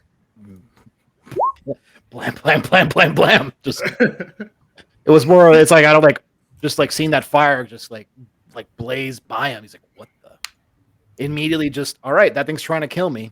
Raise his rifle and just let loose. You blaster bolted down. You see the cave gets lit up, and you see kind of like as the blaster bolts go through, no sparks ignite, but you do see kind of like, or no fire ignites, but you see sparks kind of going off the blaster bolt as it soars through the air and collides with the creature and eventually burns it to the ground. Okay. Well, he's gonna, after seeing that thing, cease to be, he's gonna look over at Dash and ask, "Are you okay?" So Dash kind of starts dusting himself off. You can tell that like really hurt, and he's like, meh. And he just kind of shrugs it off and gets back up and looks like he's ready to go again. Okay, I'll take it. Down they go. All sorts of crazy stuff down in this tunnel. And with that, Garrett's gonna just kind of stretch out a little bit and kind of reaffirm his armor of Abeloth. Just in case. Yeah, and Vars is going to pay just a wee bit more attention to the surroundings of the cave, because what the hell was that? You can tell that Dash is doing the same. He's way less distracted now. He's focused. At least the rats don't burn me. As you guys move through, you don't see any more of those creatures popping through, but especially with everybody paying more attention, you do start to hear kind of like chittering noises. Not chittering, it's more like you hear grumbling noises. It sounds humanoid in nature, but it's unintelligible. You can't hear what they're saying, and you hear kind of like random sounds. Like it sounds like somebody crashing into something, and then you hear a lot of that like just random grumbling and rumbling and grumbling, like trying to communicate, but it's not a language. It's not definitely not any language you know, but it doesn't sound intelligible as you hear it. And you hear those crashings, grumblings, and sounds kind of coming up from around the bend ahead of the tunnel ahead of you. Yeah, Vars is gonna pick up speed as much as he can. Does it sound like a it's coming from a creature, or is it like more like a smaller creature or humanoid versus like a larger creature humanoid? You know, there's like a noise difference that certain creatures would make depending on their size. It'd be a lot more bass and booming kind of thing. For sure. Make a perception or insight check, your choice. Okay. Well, neither one of those are good for him, so let's just pick one. I'm gonna throw my hat in there. Caesar's gonna try and see like how big of a knife is he gonna have to pull out for this thing's face. 15. Yeah, there you go. 15, yeah. You listen. These are definitely from like kind of people size or humanoid size, and you could definitely you think it sounds like you'd guess this is a person, but it's making just noises that you've never seen an intelligent person make. You almost like you doubt if it's a person or a primate or something like kind of primitive on that side, but it's definitely a average. You're sure it's not overly large. Given Caesar's background and how he ended up learning basic, would he be able to tell if this is like an actual language just from listening in, or is this really something that's a lot more primal? With 15, yeah, definitely. You can tell this is not a language. It sounds like they're trying to communicate, but you can tell that there's no cadence. There's no there's nothing that would give it away as an intelligible language. And with that, he's going to look to everyone and say, we start going up against something a bit more animalistic. Outmaneuver, divide, and conquer. And he's going to be picking up speed as well. If possible, with the guarding style, keeping the engineer with him the whole time, keeping the medic with him. Kind of at the mention of that, you'll see that Dash actually tries to collect himself a little bit, and he'll just use second wind. Nice. Perfect. Well, you guys come around the corner, and you see a pretty gnarly looking sight. So you see 4 things that kind of stand out to you right away. You see 3 creatures, or 3 humanoids, I should say, and they're kind of a mixture of different things. So you see one looks like he's got remnants of Republic gear on him. All the technological points have been taken off, and he's a human, probably late 20s. He's got a pretty athletic build, dark skin, and you see he's got kind of just remnants of that Republic fatigues on. And you see him slamming himself repeatedly into the wall. You see another in kind of more professional garb. You see the Zerka logo emblazoned on his gear, but definitely covered in dirt, grime, and blood after some time. And you see him just on the ground, just kind of repeatedly hitting his hand against the ground. And you see another too. This one has Dominion gear. He's got actually not even the gear. He's got the Dominion just kind of symbol upon himself, pretty all over. He's got it on his clothes. You do see on his hand as well the Dominion brand. And you see he is just staring ahead and just muttering in just kind of that grumble primalistic language. But the thing that for those 3 that stands out completely is all of them on their right cheek have a little bit of coral growth placed right above their cheek. You see kind of poking out, and you see just kind of a little bit this unknowing madness in their eyes. But the thing in the center of the room, too, that draws your attention a bit is you see kind of strapped up and looks to be kind of like a large plant. You see vines kind of all around it. You see that his wrists are bound, legs are bound, neck is even bound. He looks like he's lost consciousness as an Atola. And you see that he's got kind of dark green skin. Looks like there's cuts, bruises, battering all around him, dirt, grime.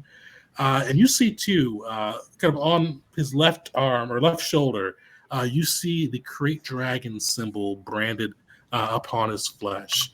Kind of a Krayt Dragon breaking out of their chains, which Caesar and most of you guys would for sure know as Dominion branding. And everybody, give me a lore check. Caesar, give me one with advantage too. So normal. Oh yeah, no. Oh, 10. Oh my god. Dang.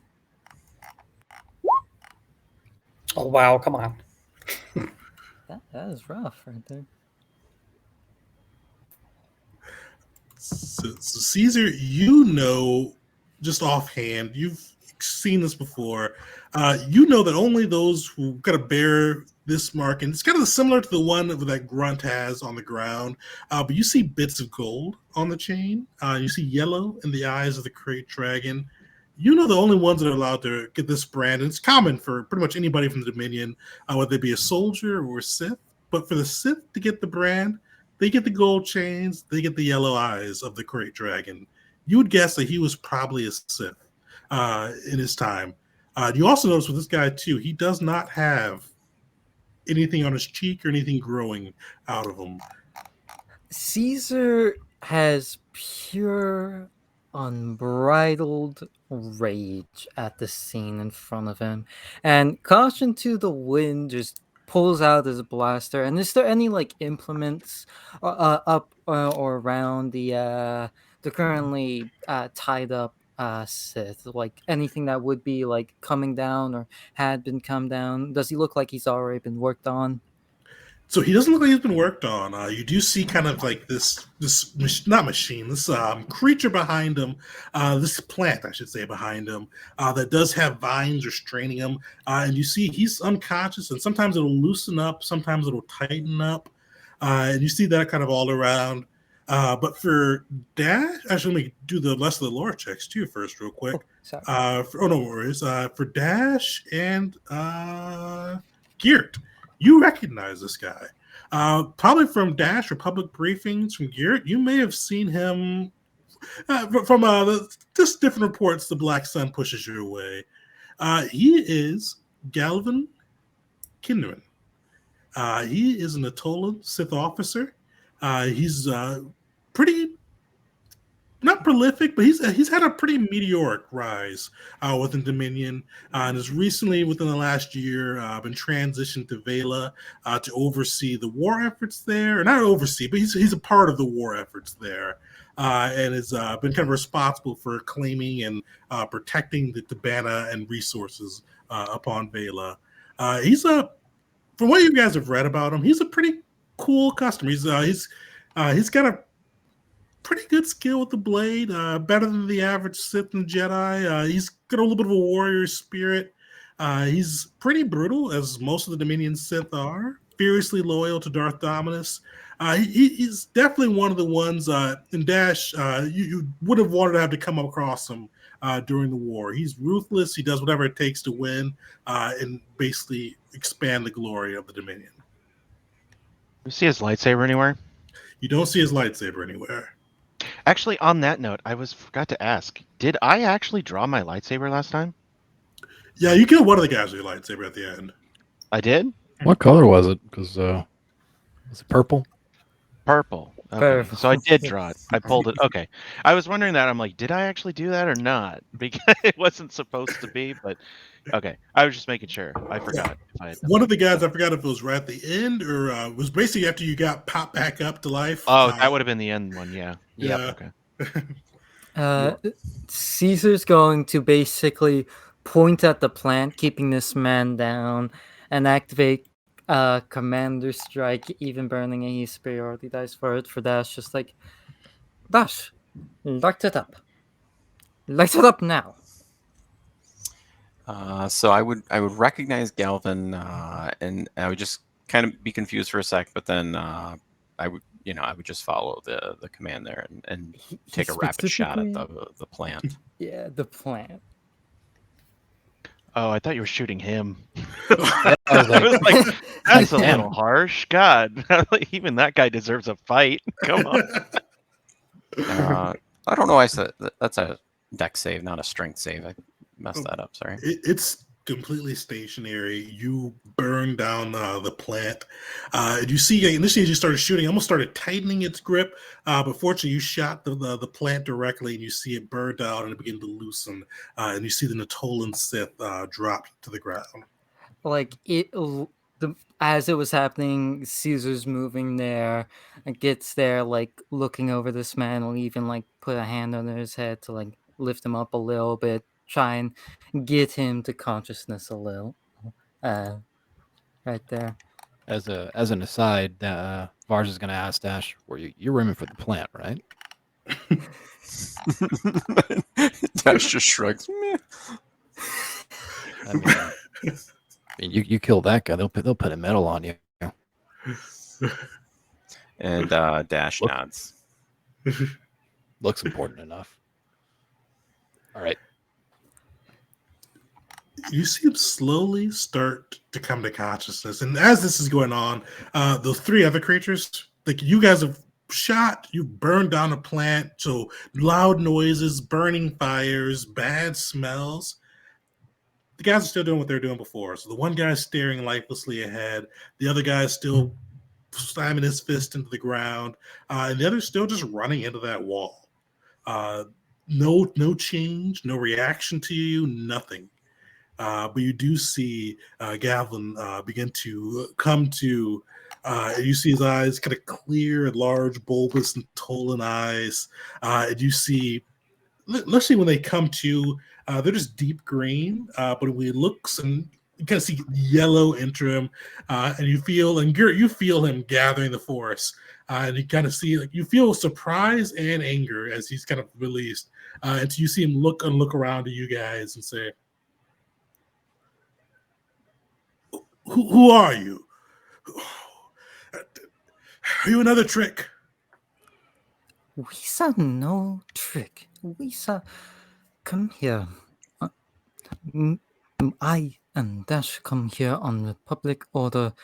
He'll basically like go through each of them: Mandalorian, Zerka, Black Sun, and look to him. You've been captured by a new factor that has entered the scene. A more biological based society, it would seem like. Are you well? Do you feel any change in your body? They seem to have been modifying individuals, and he'll kind of point to the three like lads just unchanged, like keep doing what they're doing, mumbling, maddened. Yeah, so Dash, like normally, like his demeanor is pretty easygoing and maybe a little reckless, and but now you can tell that he's tense, and you can tell like he's actually got his finger on the trigger. The barrel's kind of slow spinning. He's kind of absorbing what Caesar's doing, and he's heard the stories about Caesar being like a double agent, and he's kind of very standoffish right now, and you can tell he is ready for this to go south. Perfect. You see Galvan kind of look around. Oh, and for Caesar, one thing I'll mention too, because I don't think Geert mentioned it. I don't think you guys know you guys wouldn't know he's Black Sun unless he mentioned it. I don't think he mentioned that. Oh, Nope, okay. but In that case, I that don't even would think have you been mentioned like, why I'm there. I'm just like, nah, yeah. Oh, just sorry. a dude in the neighborhood. yeah. That one's my Beautiful bad. day So in the neighborhood.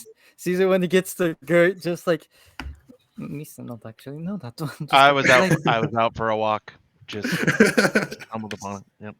I like still I good. like caves. Stretch my legs. You know. And just Caesar, he looks he definitely looks a bit sympathetic to this lad, definitely a little worried considering what he saw to the side, but still has that stern. He's not too soft in the face. Still has this stern look, bit of a smile, but awaiting for his response. Also giving a nod to Dash as he's got the slow spin, like, yeah, keep that up, keep it trained on him. You see Galvan kind of look between the party, seeing the Mandalorian, seeing Dash with the spinning chain gun, and even taking a look at Geert and Talus before looking back to Caesar. And you see he kind of looks at you, just kind of perplexed a bit, but then he goes, "If I'm found by the Republic, I'm found by the Republic. I just need to get the Criff out of here. These bastards, they can't be part of your crew. This isn't a Republic experiment, right? This isn't something new you guys are doing because you're desperate as hell, because you know Dominus will make you kneel, right?" You shall know the Republic is not willing to step out of the moor boundaries as of yet. Me have not gotten too far up for that. As such, you shall know this is not in their repertoire. You see him kind of grimace and goes, "I didn't think so." You shall will help us in our escape from here and in the capturing of... And he kind of points to the lads over there that's currently maddened, and returning them to the Republic, and you will be taken prisoner by the Republic, but you will be aided in your escape from here. You will simply continue to be, let's say, guarded by us and escorted to a safely padded cell. You see his I eyes. don't think he's going for that. Yeah, not like don't get into sales, man. Jeez. His eyes flash, and you saw those kind of the green with specks of yellow as he's kind of regaining consciousness go to that pure Sith gold, and he goes, "Traitor, you will not tell me what I can do. Misa will tell you exactly what you will do. Do not forget how I came to be so high up in the Dominion, and even on another side, do not forget my presence. Yusa shall kneel for the time being, and if Yusa escape, you serve Dominus. But for now, Yusa serve Caesar." Give me an intimidation roll." By chance, would this be normal? Unfortunately not. Oh, that's pain. Just an 11. May I ask for an inspiration? You guys do have 4 or 5. I want to see how this plays out. Go ahead. I did roll investigation. He's going and to not cut you intimidation. hard. I rolled the wrong one. And well, so you actually What's your intimidation modifier versus your investigation? 1 higher. Okay, that's unfortunately no change there in case you do want to spend the inspiration. Oh, If it's all good with everyone else, gonna expend the inspiration. I'm hoping this ain't a guild scenario either. 23. Nice. You see his eyes fleck gold, and you even see bits of sparks begin to emanate from his hands. But you see, like, as he looks up, it sees your expression, and you also see, like, he's battered, he's bruised. That device that he was in looked like it was keeping him in a constant flow of pain. He's trying to put on the big bad wolf expression, but he's not anywhere near for a state for a fight. So you see as threatening, could I also put on that fright, and just even if it's just for a moment? For sure, yeah. You see he kind of as he realizes he's not in a position to fight, he's usually he's warrior board, he's ready to fight and kind of call upon the dark side. He's tired, he's wounded, and you see a bit of fear enter his eyes, and you see kind of like, and usually the fear like the Sith, they will enhance that fear, but you see the fear disrupt his focus, and bits of green enter back into his eyes. You see the sparks kind of just fade from view, and he goes, "Criffin, fine. You know what? Do what you want, Caesar. You kind of see him stand to his feet and goes, if you want to kill me, kill me. I've got that coming and more. But I can't beat them. And you see kind of deflate a bit, and you see the fear completely overwhelm him. Misa not heard of you. You must be new to the Dominion. So Misa give you a tip. You shall admit defeat. You shall get crushed underfoot by a more worthy leader, a more worthy soldier, ready to take your position. If you do not have the skill to back yourself up, then you will fall. And Misa have no time to look around wasted baggage.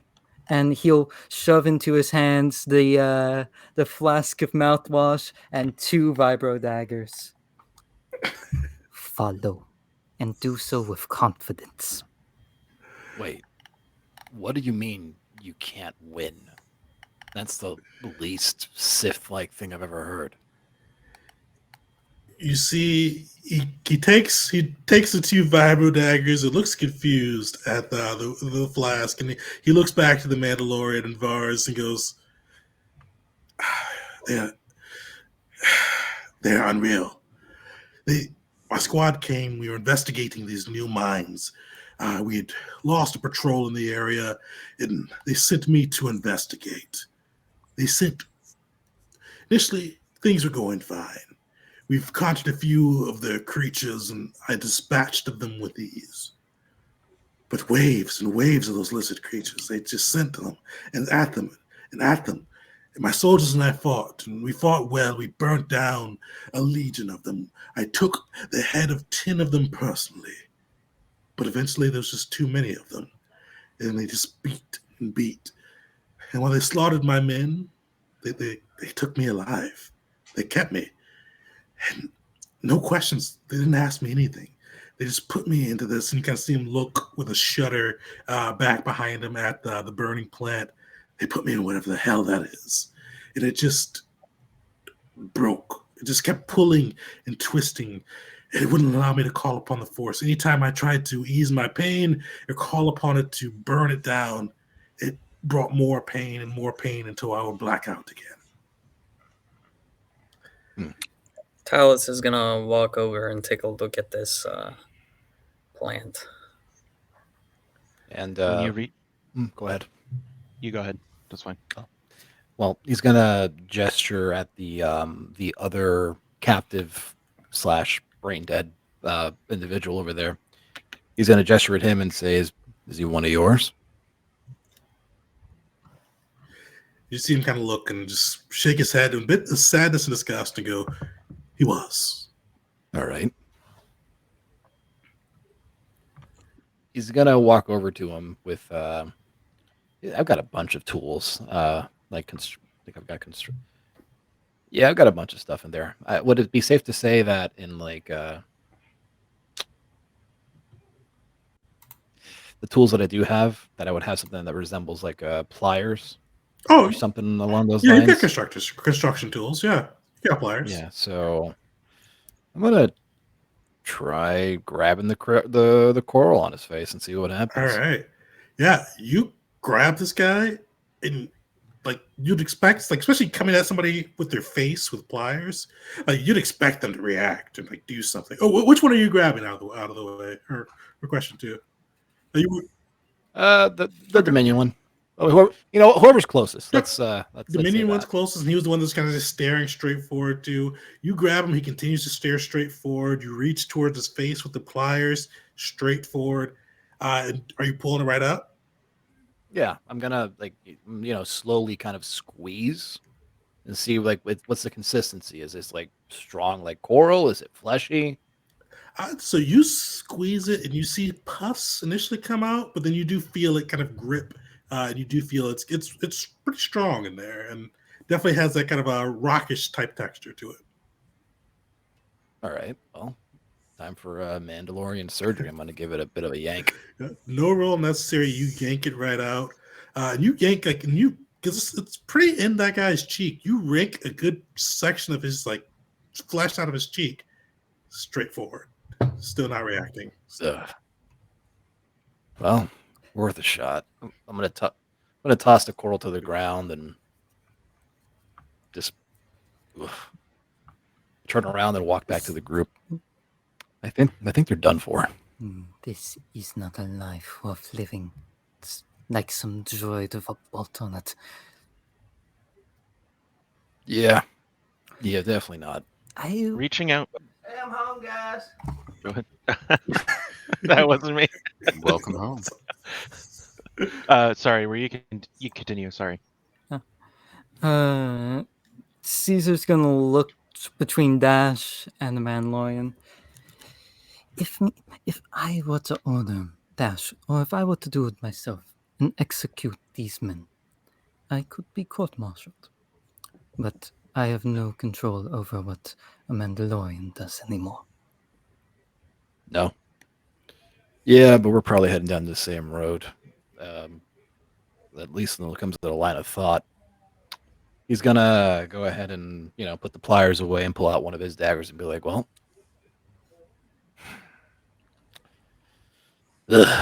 start making his way back towards them. And at that moment, did we get a hint through the forest about these guys at all? The ones with the coral in them? Definitely. Give me another Christmas save. Okay.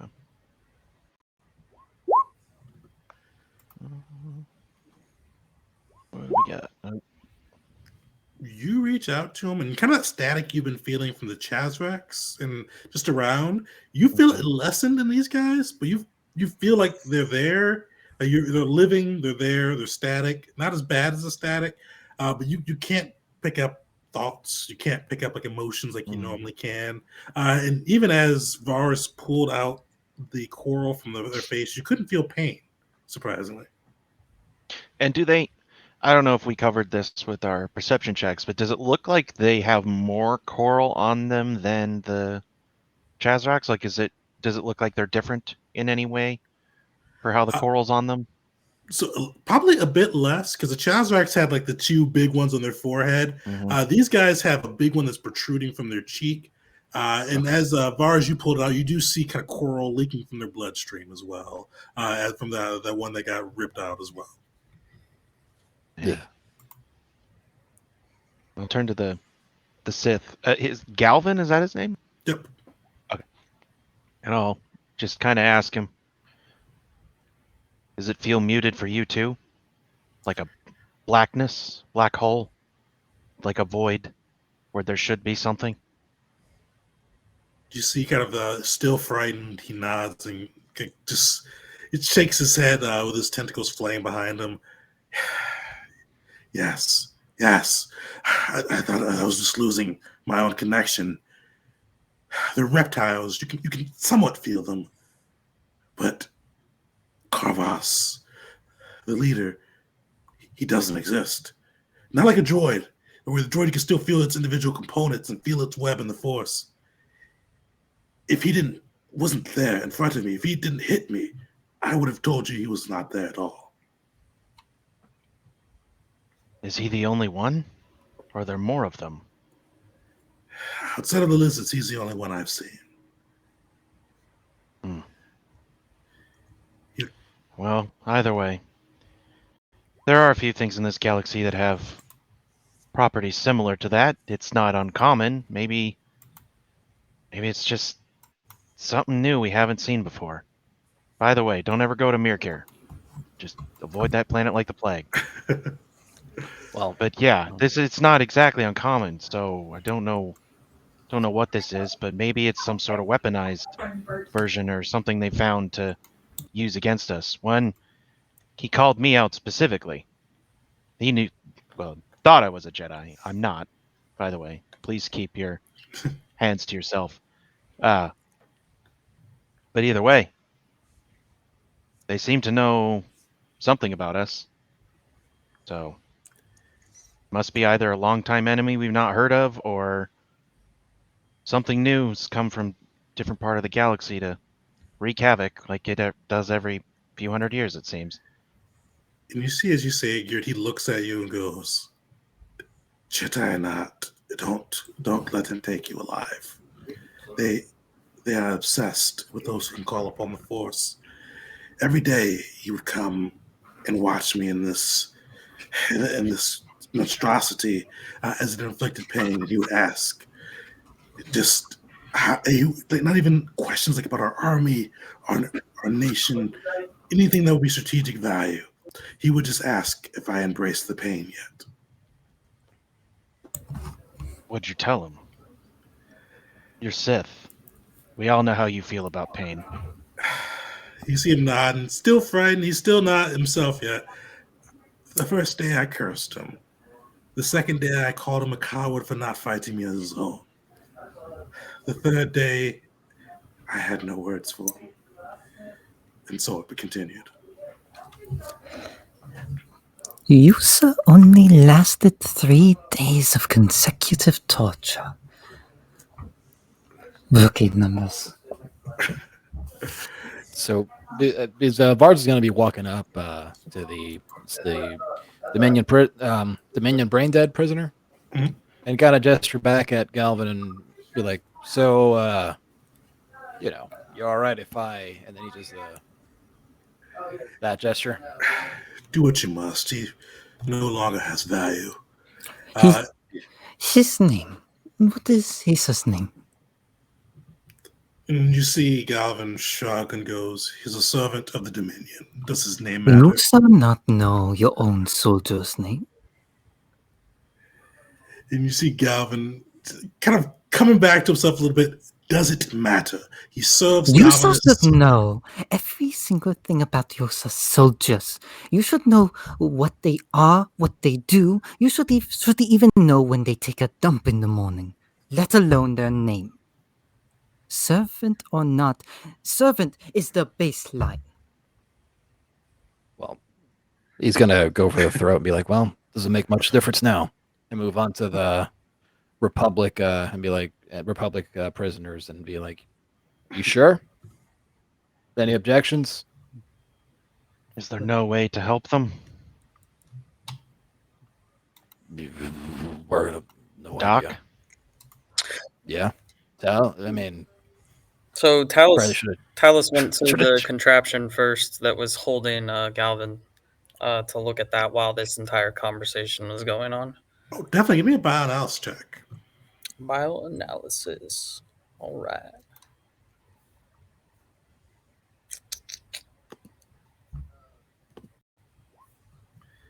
You take a look at it, diminish a little bit from the fire, but you're still able to get a look. And it's this weird biological design.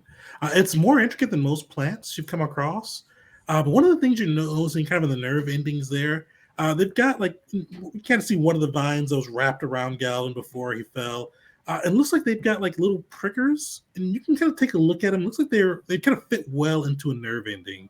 And you kind of see that it looks like they're some type of conscious from the creature as they go into the nerve ending. It looks like they're there to monitor the beings almost like at vitals. Takes a look at their vitals and their stress and probably their pain levels too. You kind of see it's like there's a lot of those nerve endings or little pricks around that would go into the nerve endings around the plant, and you guess it's pretty conscious of what's going on physiologically with the creature. It looks like it's looking to maintain a state of something.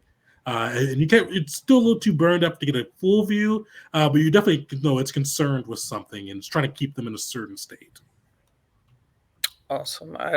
While I'm kind of looking over it and everything, I'll make sure that I've activated my holo recorder again to kind of just document it and everything. Because the last thing I want to do is touch this thing that did all this to these guys. But having been directly addressed now that these two are done fighting each other, and I kind of had my back the entire time to the Dominion versus Republic fight that was going on behind me or to the side or wherever I'd be located in this room. And I'll walk over to one of the Republic soldiers now that my attention's been grabbed and kind of look them over to see if there's anything that I can actually do. All right. Give me a medicine check. Medicine. Oof. Believe it or not, I am proficient in it. Can I give my hand? Oh yeah, definitely. You can give me a help action. Yeah. Okay. So In roll that with case, advantage. Yeah. I'll roll one more time. I'm like, by the way, when I pulled one of those things out of their cheeks. No reaction. Nothing. Hmm. So you take a look, and you kind of see the one that recently had their throat slit and the coral moved from his cheek, and you see just coral throughout the creature. And with a 23, you know this probably could be reversed, but you'd need like a medical suite. This is something that you would need, like a sophisticated like operating room, tools, resources, and a staff to be able to completely pull out whatever this foreign invader is that's spread throughout their body. As far as I can tell, looking at him, this could be potentially reversible, but under these conditions, and I kind of look around, not even I would be able to pull something like this off here, and it would take time. And I'll kind of like look him up and down and kind of lean over. It's spread throughout the entire body, kind of like what we've seen in the previous creatures we've encountered here. Yeah. I would definitely say do not touch that plant, and I point at it, and I would try to keep physical contact to an absolute um, minimum or just not at all with any of this new these new discoveries. Don't touch it. All right. Well, with that in mind, and he's going to look at the puddle of blood mixed in with crystals and mention like I've seen you with your vials and stuff. Do you have any of that? Oh Gesturing to yes, the crystals. Oh, okay. and he'll pull out he'll pull out a vial and kind of nick off a piece of the crystal. Um, with his with tools like a tweezer or something, being very careful and get a couple pieces of it and some blood and everything mixed with it and just put it into the vial and close it up. All right. Well, with he's gonna, Perfect. I guess after that. Well, considering what Talus here, right? Talus. Mm-hmm. Yeah. That's Okay. me. The doc here. Considering what he said, do you still want me to, this is to Dash and Caesar. Caesar kind of thinks for a moment, and he knows if he gives the go to do it, then he's gonna have like something that people can blackmail him with. But if he doesn't, then they're gonna have to carry this body this whole way. So he's gonna look over to Dash to see what he thinks. Galvan actually, as he sees the look go through, will interject. I cannot fight. I need to refine my connection. I promise. Just let me go. I've got a ship, hopefully not too far from here. I'll bring the Republic soldier and the Zerka employee on my ship. I will take them to a medical bay, maybe a neutral space, and leave them there. Caesar kind of takes a deep breath into his nose, lets it through his teeth, smile like halfway there, looking at him. Just, does this man look like the trustworthy sort? Roll me an insight check. Because the big thing is, like, the one reason why Caesar would even have any chance of trusting this man is because this is basically subjugation, and the Dominion. Yeah, so there's a good chance like he would actually like go through with that, but at the same time, it's letting this officer go.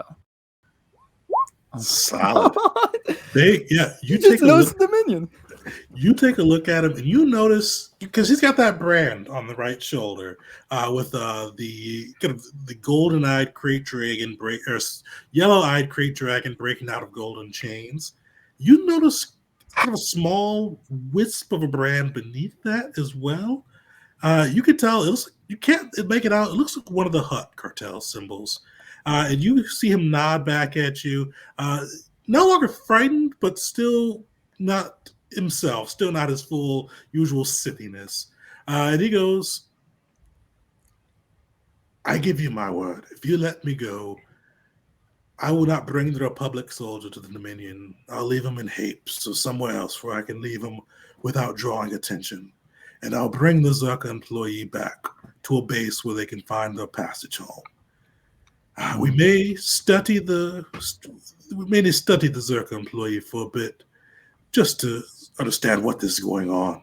But I will not kill them, and I will not leave them, and I will not put the Republic soldier into captivity. And you see him kind of pound his own chest or his own shoulder right above the brand of Dominus. And I swear this upon the Dominion. Caesar kind of takes a step into kind of his personal space, like a finger pointing at his face. When you return to this planet, you will aid us in removing this blight from the universe.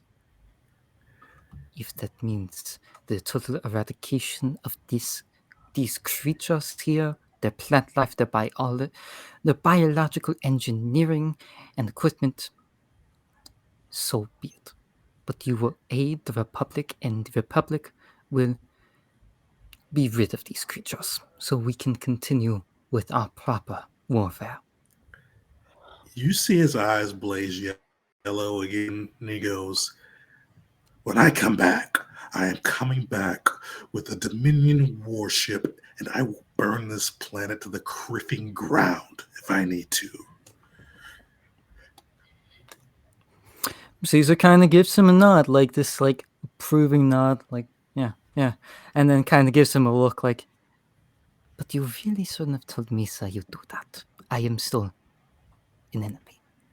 And that, give him a pat on the shoulder, look over to everyone else. What I have allowed to happen does not leave this room. And he looks to Dash, just like, judge me if you wish. I believe this is the best course of action. Yeah, so Dash will just give a little bit of a shrug.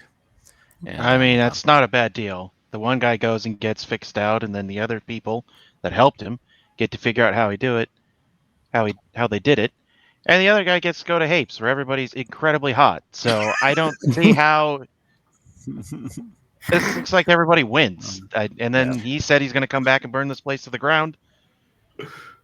Problem solved. We can go home right now, right? No. Right? Not quite. We have an indication. Afraid you'd all say that. Yeah, Galvan, before you head out, did you happen to notice if there were any others brought through here? You see him nod and go, about an hour ago, I saw 2 Mandalorians brought through. They did not look well. All right. You happen to know where they went? You see him kind of point down, further down the hall to the right. It goes, they brought him closer to the chamber. Well, chamber. My team got close to it. We came initially. We cut through a number of the lizards. It's this weird... It's a large chamber on the outside with a lot of these weird lichens outside of it, the glowing lights and the fungus and things. But there's a door that's made out of pure rock. It looks like a rock, but it's almost got like the corally edges with purple and gold speckled out through it. I tried to cut my way in, but it resisted my sabers, at least initial thrust. It cut after a bit, but by the time I tried to make a second cut, more of those lizards came out, and eventually I was overwhelmed. Did you knock? Just a little smile cracks on Caesar's face. You see, like, He looks to respond, and you see a flash of anger, but you see him kind of, with deliberate effort, crack down upon it. And he just he not glares, but he stares just directly at you. You must find humor even in the worst of places, and you so will find, especially if you so can laugh at yourself, you will succeed more. Well, Caesar, Dash, kill him or let him go, but we gotta make tracks. Before we Dash do, nods. what'd they do with your blade? I haven't been able to feel it. I feel they destroyed it. Yeah, it's kind of in line with everything else we've seen. Does Dash still smell Tabana gas? Not as thick in this area, Aw. but still hints of it.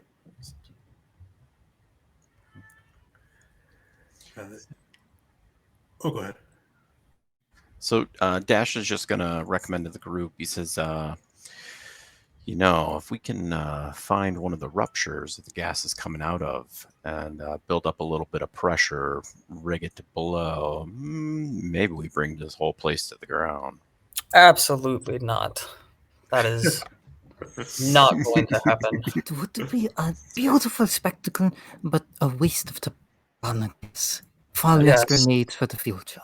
Yeah, that's right. I mean, we should let Zerka, build a secure line that can't be tapped for it and get all this gas out. I'm And in he'll favor of look towards Zerka. They put so much money into it already. I mean, we got to let them have it, right? It's theirs. We'll let them keep doing what they're doing. Mhm. Criff these caves, man. Yeah, and you see that Dash is back to his like normal casual self, and he just kind of like wrings his hands and gets real excited. He's like, "Yeah, but it would be It would be glorious, but remember, Dash, you need to burn the gas for your most beautiful explosions. Yeah, Talus will also look at Galvan and be like, about what you said earlier, I didn't really initially react, but blowing up the planet is probably not going to be the best course of action for the Dominion, or anybody really, considering the conflicts that are going on in our galaxy here. So, considering the threat that's just been presented by, and he kind of like waves across the room, like pointing at everything. I think that we have bigger things to consider here. So, if it comes to that, I mean, I'm not saying it's not off the table. Make it a last resort because that hurts everybody. And you also would be wasting Dominion time and resources, all the time that Dominion has spent on this planet, and you've also informed the Republic officer and given me plenty of time to warn the Republic of any such reinforcements. It's I mean, not it's a not. problem. Now, Caesar, I'm no war strategist, but the notification that they're going to attack isn't exactly some crazy secret. They want this. The Republic wants this. Everybody wants this. It's more Yes. of being rid of it for everyone. That is a bit of a change in plans. Yeah, well, it's a long ways in the future. I think we've got more pressing matters to attend to, Uh, like the rest of my squad, whatever's left of them. Caesar would nod to that and give a very genuine and sympathetic nod, and then look back to the Dominion officer, extend out his hand that has a missing thumb to shake it to seal the deal, and he starts to go to hit where he'd probably have a tattoo of the Dominion, but stop himself, just pure habit, but stops himself, reminds himself he's loyal to the Republic now, and will wait for the meeting of the hand. I would ask Galvan, does this pathway lead to the chamber, and do you know if this is the only way back from the chamber? No, this is the only way we found. We have not seen any other path center out. It almost seemed like the creatures let us get in to the facility after the first foray against them. Like they wanted us to get close. He just nods, and he starts to pull out a bomb, like one of his charges, He's like, I'm just gonna leave him a little surprise, and he'll start to like try to rig up a trap, like in the walkway. Nice. Give me a survival check to see how well you hide that too. Right. Or survival or demolitions, either one. Right. If you're You going, really need to hide it though, if it's good enough. And as you do that, he will shake Caesar's hand. You kind of see him give you like a look. Give me an insight check, Caesar. Alrighty then. Would this be normal or still disadvantage? Still a disadvantage, unfortunately. Jesus, Solid, Caesar yeah. just knows the Dominion. yeah, right. You see him kind of. It's a questioning look. Like he called you a traitor at first, but he's not sure exactly. Like he's not sure if you're a traitor, a spy, that planted by them. He's not sure what you are, but he does shake your hand. And you do see him turn to leave with the 2 vibro blades, and you feel like a little push from the force, and you see him kind of dragging the other 2 slaves along after him as he quickly makes his way to the exit. Before he goes, Caesar would definitely give him like this somber look of not a spy. Like, nah, loyal. But would also like mouth something, not really whisper, but mouth something just like look to the Sith teachings or something along those lines as like a pseudo explanation before letting go of the handshake. You see just kind of puzzlement, but he's definitely not looking to give Bath in the mouth. He is darting towards the door, bringing the 2 creatures in tow to keep up his end of the bargain, but he's not waiting around for the Republic operatives or anybody else to change their mind. All right. Now we shall make our moves and rescue your. And he kind of looks over to how do you pronounce your character's name? Gear? Gear. No, Just take a stab at it. Doesn't matter. Not my brain is having Bars? bars. My brain was having a really hard. I'm looking at it on the paper. It's rough sometimes. So Caesar's looking at bars, just like troops, brothers, What? squad mates. What do you mean? Your relation to them, friends, compatriots. I mean, I've been fighting alongside them for years. So take from that what you will.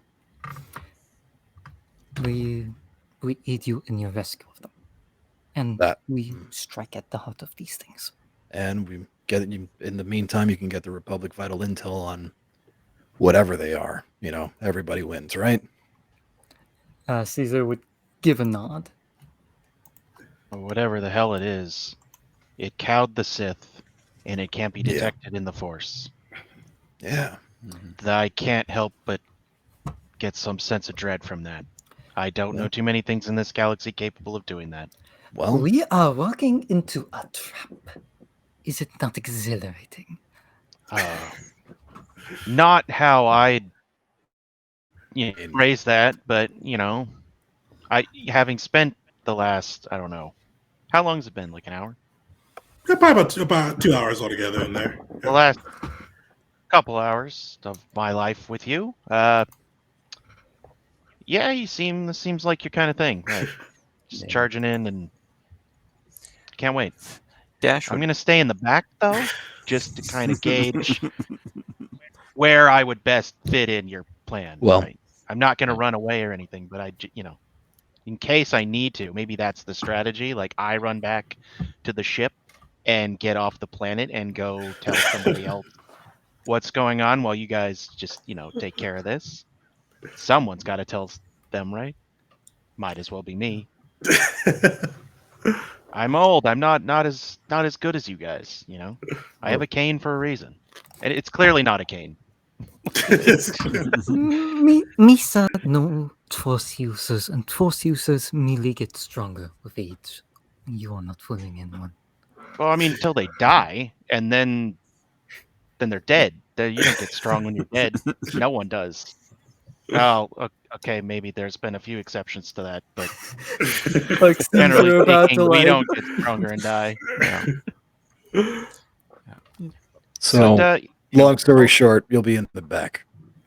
Yep. Okay, that's Yep. fine. I'll be there. But I'll do what I can.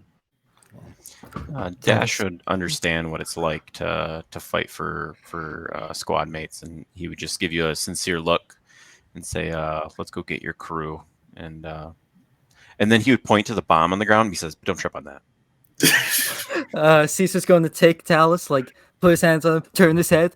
Don't step on that. Just hammer it home, and then What also, is that? What? I explicitly told you, do not put explosives in this place. And I'm just gonna It's just a tiny, fun, I guess. Just a little. I'm just gonna take little a gander around. Is there anything like if this thing went off right now? Is there anything like explosive nearby? Is there like would I know if I'm in a section of the mine or maybe in this area if there's like a pocket close by or something? Definitely. So, I think what Dash pointed out Tabata gas, or with finding out there's Tabata gas earlier, you'd definitely be able to take a sniff and maybe even some of your materials. You don't. It's present in the area. It's present throughout the mine, Right. but it's not thick enough in here, at least in this section right here. For one blast, it'll probably be more explosive than usual, but not for one blast to crumple the whole place. Well, I'll just kind of like relax my posture a little bit and just be like, it should be okay. But hopefully it doesn't come to that because taking risks in this type of environment is not something that you want to do. Mining in itself for this That is- resource is already a risk as it is. well, Talus, collect what you need.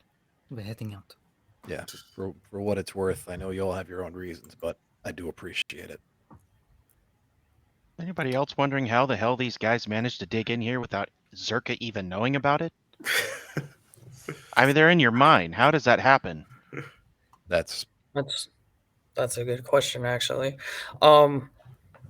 DM, I'm just gonna take an idea here, inference that we were going off the trembling and the quakes as just a natural type of thing, and not something that was really out of the ordinary on any sort of sensors and things that would have been picking it up.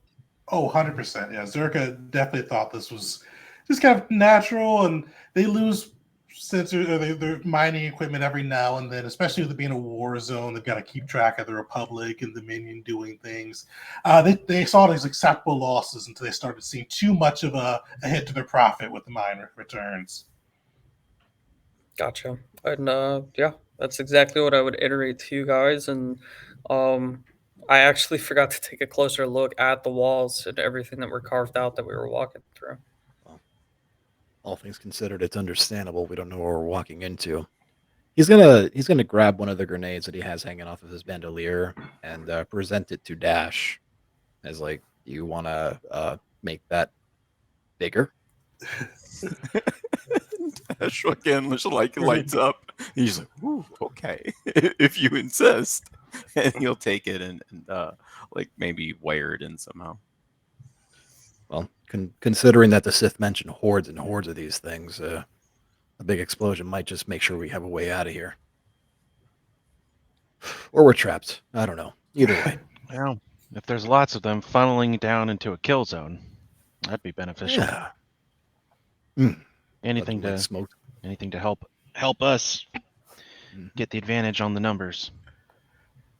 But I'll be able to point things out to you from the back. Try to find a vantage point and call out. What do they call that? Telemetry, targeting, that kind of stuff. Never done it before, but I can. These eyes have seen some stuff. Gear will just be on this side of the kill zone. Well, no way but forward, I guess. Perfect. Well, you guys are able to wire the grenade in to definitely kind of amplify that explosive radius. You guys, it sounds like you guys do proceed forward. And as you guys go through, you see probably about another 15, 20 minutes of twisting tunnels, and you do feel that tremoring getting worse and worse. Until eventually you come out into a large room filled with kind of like those lichens, and some of them are kind of like the moss you've seen, some of them are mushrooms. But you see more of these humanoids, and you see a large beetle. And I'm gonna flip you over to the screen, and we're gonna roll initiative and take a quick little break.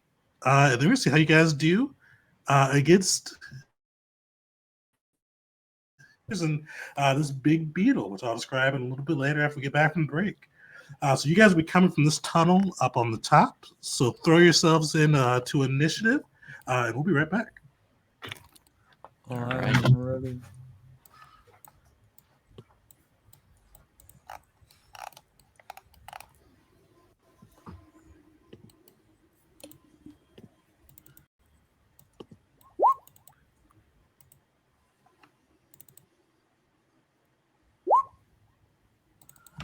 All right. I'll be right back too. Okie doke.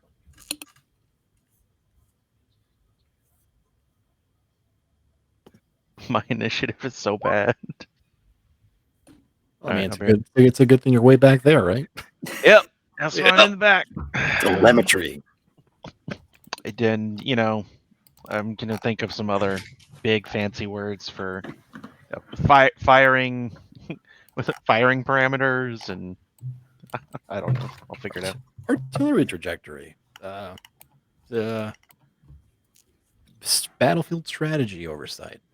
Yeah, words. Yeah, back in a bit. Synergy. Yeah, I'll be right back.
All right, while we're waiting for the crew to get back, for anybody that's just joined, Oh no. Those could be bad.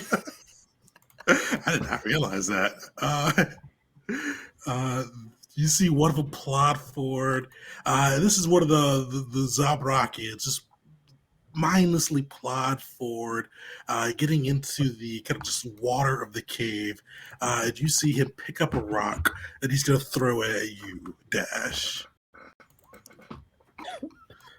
14 shouldn't hit, right? That would be a miss. Yep. All right. 16 is my AC. I'll throw a rock at them. It's a big rock. This guy is gonna dash in, and you see him. He's moving quickly, but just with he's running, but not like you'd expect him to run. Like he's not running like a creature, but like he's running like somebody that's in like a body unfamiliar to them. Like almost just like he doesn't know how to get the gait right, and everything is Forrest just Gump with the legs. Yeah, Forrest Gump with the legs. That's all I was picturing. All right, this guy is up. This guy's gonna get all the way in. He's gonna go take a swing at you, Caesar.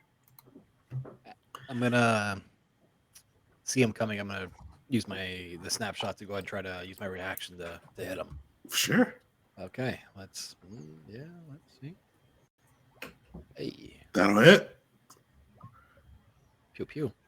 You blast into him, and you see you take out like half of his shoulder, and he's still trudging along, bleeding, barely on his feet, but still moving forward. You see he's got like a bit of root, like a little tree stump piece, and he's going to slam down on you, Caesar. He's gonna miss. Like Caesar hears the thunk first, starts to what turns around and sees two of them behind him, and that's looks back to the beetle, unconcerned. All right. The last Thrall is going to go after Vars, and you see him just shuffling along one of the Rhodians, and he's going to pick up a rock and try to bash in the Mandalorian. He'll be one of the few that hit. So you see him smashed out. You feel the clunk against your armor. 7 kinetic damage comes through. And you see, usually, you've seen people hit, and you see there's usually a flare of recognition as they deal a blow. He just hits and continues looking straight forward at you. And Geert, you're up. So seeing all this rush of guys come in and the doctor and I relatively unharmed, he'll kind of slink around the doctor and say, "Don't worry, Doc. See how it's done." And he's going to take a stab at that guy. Using the double blade. Or an 18. That'll hit. All right. For 5 kinetic damage. You take out a solid chunk of him, and he's still moving forward. Just smell of flesh in the air as you kind of carve him with a lightsaber, but just still going against his objective. Oh man, these guys just don't want to go down. Do they look like they like any of that pain registered on them, or are they so far gone that they're just do they react at all to getting hit? They don't really react. You can kind of you feel through the force, you feel like it's registering pain, but it you can feel the pain coming from it, but it looks like it's not even able to react to the pain, if that makes sense. Well, he's too far gone. Better do it again. Oh, that's nice. Yeah, bonus action. Yeah, that's gonna. All right, yeah. That is there we go. So D20 with advantage, or advantage for me, disadvantage for you to see if you dismember something on him. Oh, right. Okay, Oops, so I do. I do what? Advantage on a D20? Yeah, so just 2 straight D20 roll, and you've got to beat a 16 with disadvantage. 2 straight D20. Okay. Did that do it? Okay. Yeah. No, I didn't. No dismemberment, but yeah, you are. You finish him though. How do you take him down? We'll just keep carving down, and then we'll just come back up from behind with the backswing and finish the cut through the body. It's not pretty, but quick and gets the job done. And then with that, Geert's gonna kind of. Is that a spot I can go to? I couldn't tell.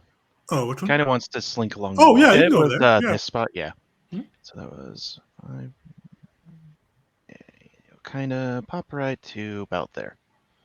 Perfect. And he'll just kind of hunker down and give a little smirk to the doc, and that's turn.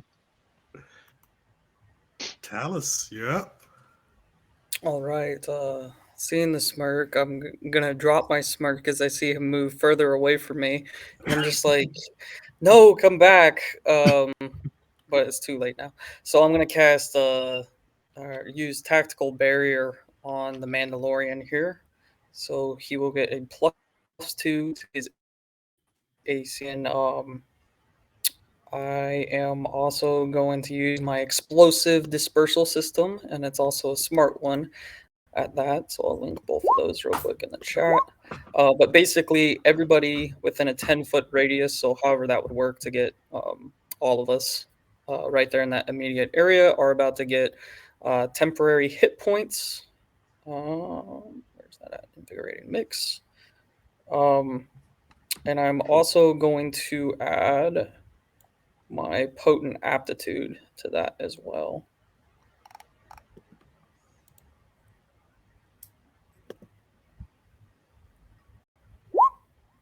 Yo.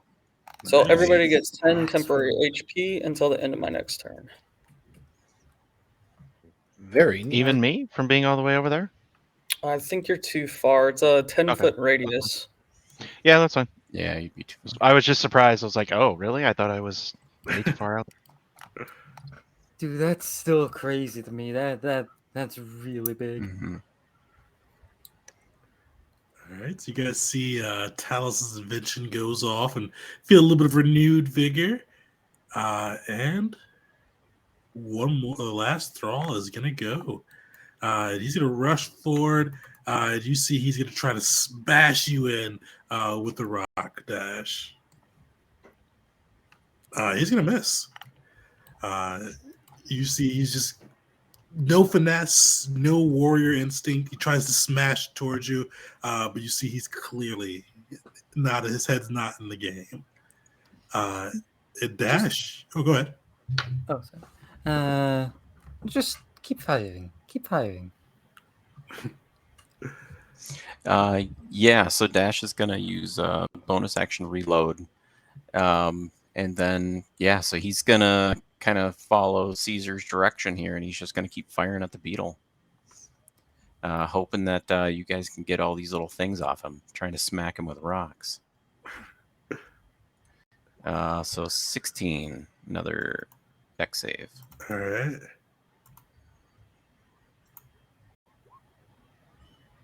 He will succeed on that one. All right. And so, I'm kind of I'll just stay where I'm at. That's fine. All right. You see the beetle begin kind of like chittering and like kind of clinking its mandibles together. And as you see it do that, you start to see more of these things shuffle up from around the bends. You see more Republic, Dominion, Zerka crew begin to emerge from around the cavern and continue single-mindedly pursuing the crew. It's Caesar. You're up. All right. Caesar, seeing like more's coming, is gonna join in with getting rid of all these lads. This one was the one. Oh, didn't have it. This one was the one that got shot earlier, right? Yeah, this one right over here. Yep. Caesar's gonna help with finishing that one off. So 22 7 damage. Finish him. Rapier comes in, just almost decapitates the man, just through the neck, doesn't get fully halfway there before he pulls it out. Mutters something about getting slow. And for this lap right here, Caesar's going to be basically turning off his shield and pulling out a vibro dagger and going to strike at this guy right here. 7 for 3. Because you don't have a 2-weapon mastery, do you? Or do you have- Nope, but vibro daggers are light, and I just not do it. Oh yeah, the vibro daggers are light, but the rapiers are regular rate. Yeah. If I remember correctly, you don't need the light weapon for your main hand, do you? You do. Oh, dang. Never mind then. Cut that last one out there. Oh yeah, no worries. So luckily it wouldn't have hit, so it doesn't change too much. You can keep your shield up too if you'd like. In that case, fire and command, bonus action, help action to the Mandalorian. Just give him a nice old target on whoever he targets. All things considered, I think that's shifted to Big Boy. That Big Boy. All right. Oh, sorry. One more Thralls, and I had actually double-clicked it on that side. This guy is going to go, and he's going to target Geert. So you see him grab a rock from the ground and just hurl it right at you, Geert. Oof. Oh, yeah. He hit me with a rock. It's a big rock. Big rock. So that's so 8 on that first dive, plus 2, so 15 damage as you see him have to rock and whip it at you. 15. Holy crap. Yeah, with the crueler crits, with that first die getting maxed out. Oh, right. I forgot about that. Yeah. I'm going to bring it up, but I'm assuming a rock can't dismember. Oh yeah, it has to be melee for the dismember rolls. Yeah. Got it. So you see him just walk forward and just throw it. And this guy, I don't know if it's the Vong are able to control him, or he's maybe been a really good rock thrower before, but he throws it straight and true. That boy played hut ball. Oh boy, right. Vars, you're up for real now. All right. Well, he's going to like let go of the blaster rifle and raise up his wrist launcher and fire his missile at him, at the beetle. All right. I think that's what I'm gonna do. Actually, I'm gonna move a little bit. No, damn it. Never mind. Too far. So scratch that. Holding onto the blaster rifle, he's going to. Got advantage. Help action. Nah, the range is too far away. But I'm gonna shoot the one that's right and the one that's in front of Caesar and Dash. I'm going to try to hit it with using my snapshot style. I'm going to give it my proficiency so I can fire twice. So consider the next roll -2.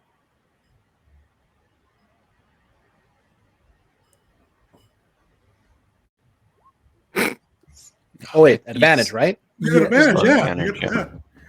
Yeah, there we go. Nice. All right. Yeah. So. Oh yeah. Finish him. Just he's like he looked like he's gonna raise his hand up to give another swipe and just whoop right through the side of the head. It left just like a sack of potatoes. Burn through it. And then the other one that's right in front of me, I'm gonna go ahead and give him an attack, also without my proficiency bonus. So consider this -2. Yeah.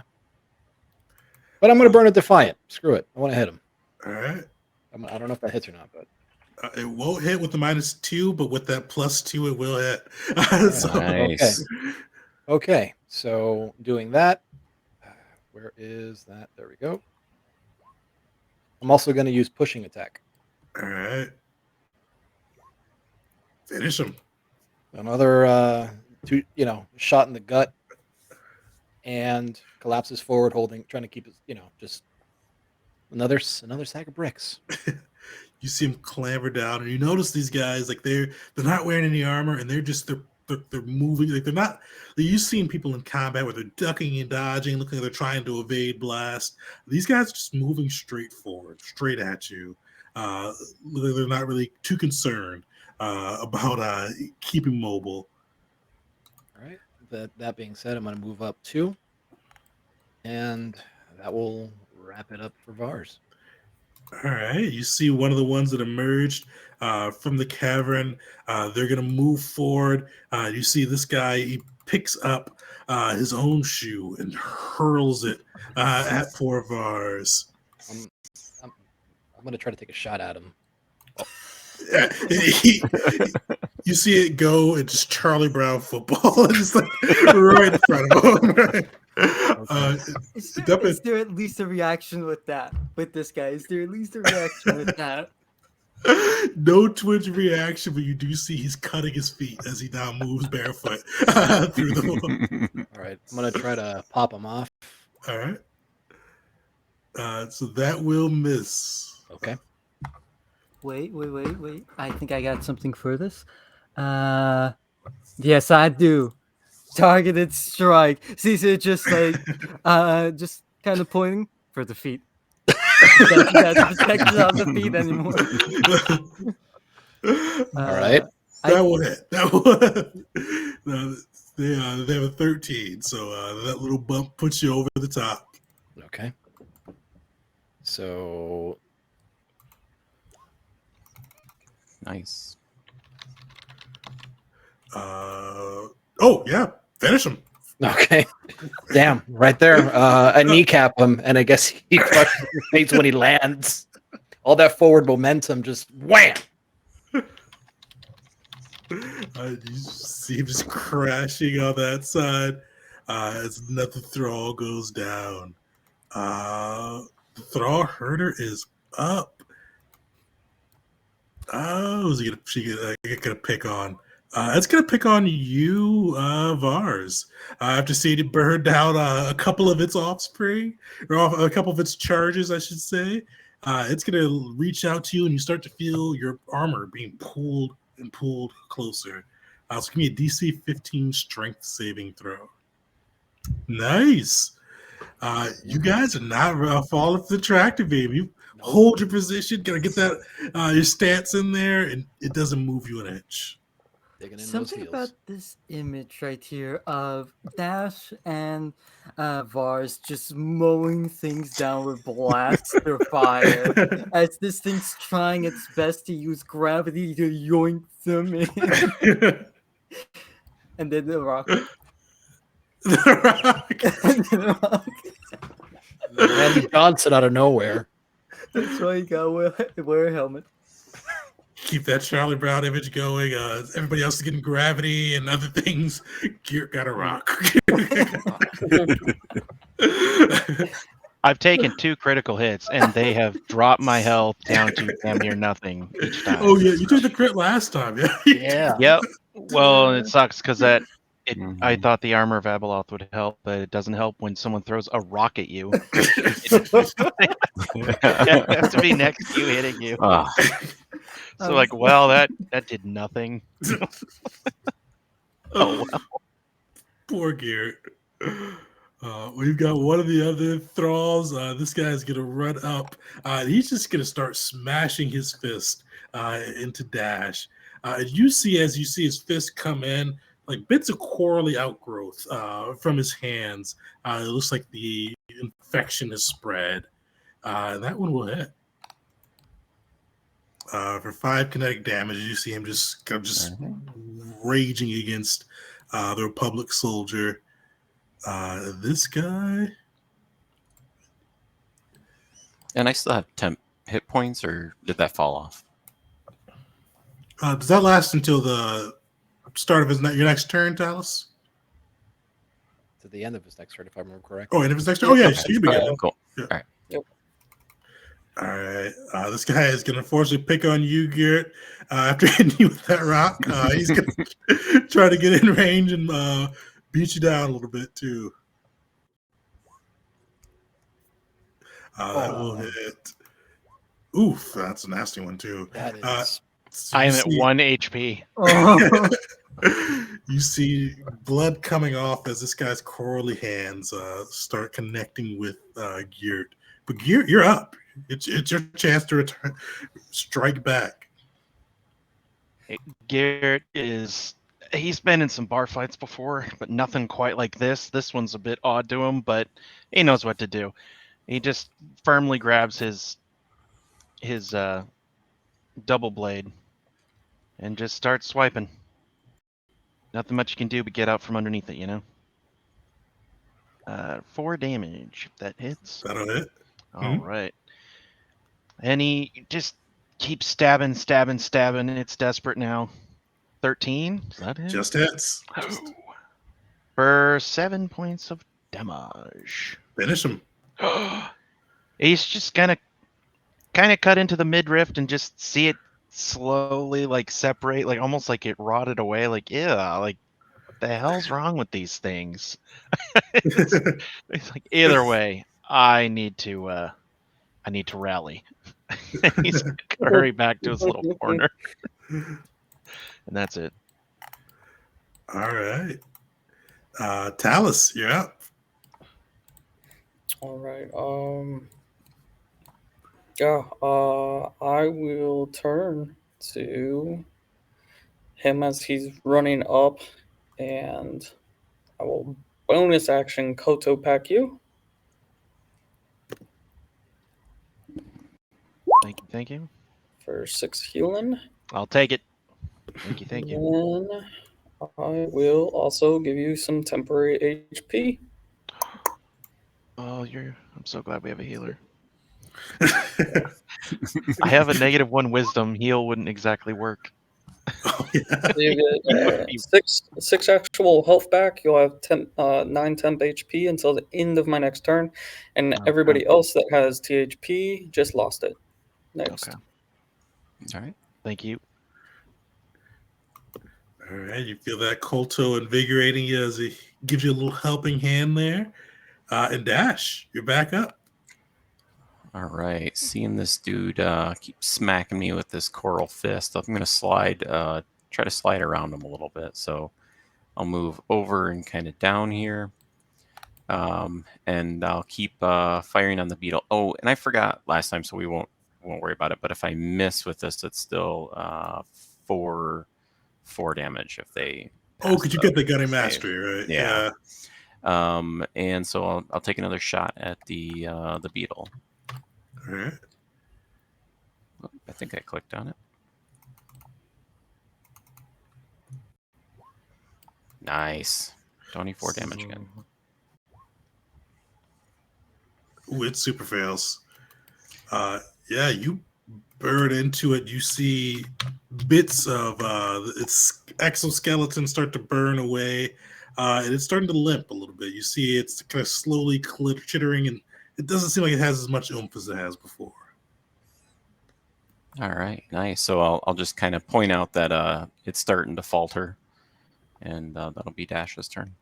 All right. You see it kind of click its mandibles once again, and you start to see more creatures come out the woodwork. More of these twisted approximations of Republic and Dominion Zerka soldiers moving out from the area. And Caesar, you're up. Caesar just walks across this corpse, walks over to Dash, still like watching this happen, seeing this guy like trying to interrupt Dash's just mojo. Is going to give the guard action to Dash as a main action actually, and take a bonus action help action to the Mandalorian. Just like keep multitasking, one end body blocking for Dash, other end keeping the Mandalorian on shot. Or the Veila assisting. Nice. Well, yeah, you get the kind of crawl or stride over that body and get in range to be able to help out the crew. All right. Who is this guy going to pick on? He's going to go after Dash. So you see this guy stumble along. He picks up another rock and tries to bash in the Republic soldier as he moves. Disadvantage. Oh, yeah, with disadvantage. Yeah. Nice. All right, that'll miss. So you see with Caesar kind of playing defense on that side, you see that rock blow just goes completely wide. You know, I was thinking to myself, in hindsight, maybe I shouldn't have made the Zero Khan character take the guards out, but it's working out pretty well so far. You definitely bearing some fruit. Bars, you're up. All right. Well, he's gonna maneuver right here and just let loose again, using the snapshot so he can forego his proficiency and attack using his bonus action. So, first one. Yep, first one right in front of me. That'll hit. Okay. And, well, let's see. 8. Burn into it. It's still standing, but barely. Okay. The next roll. That'll hit too. Finish it. It's essentially, that was a case of one in the gut, one in the head. You see it just smoking from 2 holes, falls back into its comrade. All right, the Thrall herder is up. You see it bleeding. Its armor is damaged. It's going to try again to snag Dash. So Dash, you feel that pull on your minigun once again. Give me a DC 15 strength saving throw. All right.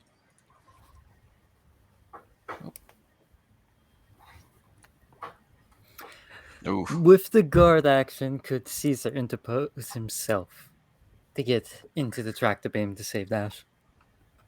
Yeah, sure. So you'd automatically fail, but you could definitely take his place. Oh, absolutely, instantly. Like, Caesar basically takes the bullet here.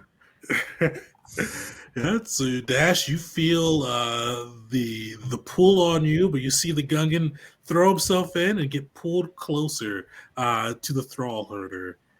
You are restrained to Caesar. There's a little basically squeaking noise, not very voluntary from oh my god, I almost actually called him Jar Jar for a second there. Oh my god, from Caesar, as he's looking at this thing, pulling him in with gravity. You see it pulling you, and as you see it within its grasp, you see the remaining two soldiers move closer to you, Caesar, and they each pick up a rock and hurl it at you. Oh no. Oh. Okay, That's a Bar, shoot brutal one of them. combination. I just realized that. Within 30 feet, so I'm gonna try. All right. Please kill it. 18 HP. 17 will hit. Okay. Not quite enough. Not quite enough. It's looking rough. You see it stumbling, falling over itself, but you see them both lift their rocks and hurl them at the restrained Caesar. That one will hit.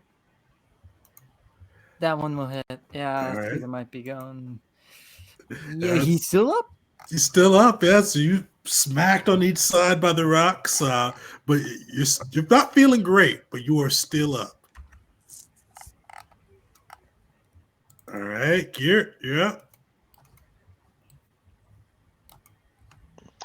I didn't know I was going to be up that soon. Take as a bonus action, he's going to pop out that med pack that he got earlier from Talus and inject that into him. Should be able to just roll hit die, right? Mhm. He's going. Ooh, I'm going to gain 8 Solid. hit points. I needed that so bad. Thank you, Talus. Oh, And then surveying the battlefield. Who was the one that just threw the rock at These These are- two over here. So those two guys, yep, whoever had they threw the rocks? Okay. He'll just kind of move his way in towards a little bit in front of the dock. I think that's. Let me see if that's 30 feet.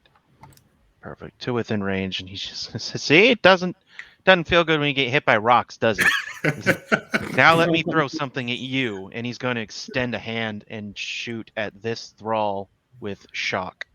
All right. Like that kind of answers the question of Did that roll? Oh, that was It grapple. did. Okay.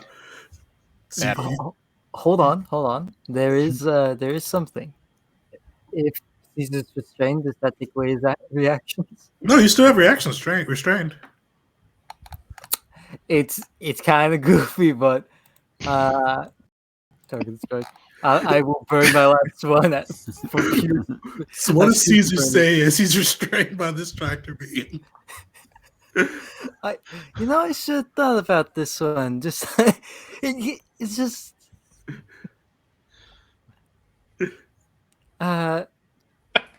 he just yells out, "Crotch, cranium, center mass." Crotch to cranium center mass. Got it. Let's see here. Do I roll the d4 or does oh, you can roll the d4. Yeah, I'll let you. So you gotta get a 3. pain? Aw. Is anyone here human? So I have Defiant. I'll use it. All right, that'll hit then. That'll do it. Okay. I'll roll damage. 9 lightning damage. Oh, +2. Oh yeah, Oh, plus 2. Right. Finish Yeah. him. Yeah. It just goes in and it gets him. Crotch, cranium, center mass, and just cries into a crit. Burns him. Burns whatever growths are on him to ashes as he falls to the ground. Just Zip zabbity boop bop. See him Exactly. collapse. bibbity bobbity boop. A bit of ash and smell of ozone around. know, Talus, you're up. Look back at the dock. Your turn. Your turn. Talus will move forward and he's gonna cast. Let me make sure I have the range on this. I think I can reach with Koto Pack. Yep. All right. He's gonna cast Koto Pack on Caesar. Thank you. I lose those 10 hit points, right? At the the end of this turn, but yeah. I'm almost back to Then- full HP. And then I am gonna use Invigorating Mix on you for THP Nice. as well, Caesar. Another 10. Yo, Nice. Yummy, yummy. All right, Dash, you're up. And so I'm just gonna keep firing at the beetle. I'm just gonna yell like, "Drop the commander!" Think about it. And then, so nice, 24 again. Finish it.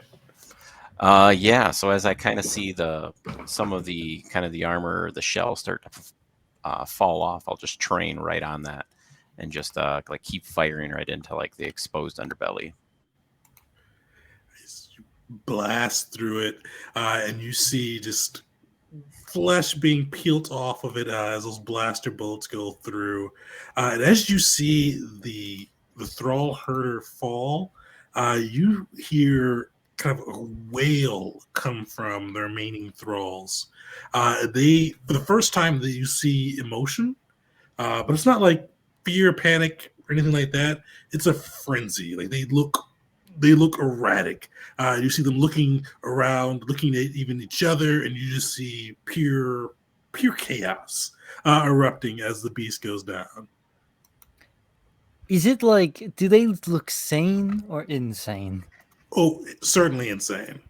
Yep, Caesar, after being saved by Dash, will give him a giant grin and just launches over with his rapier to this lad right here.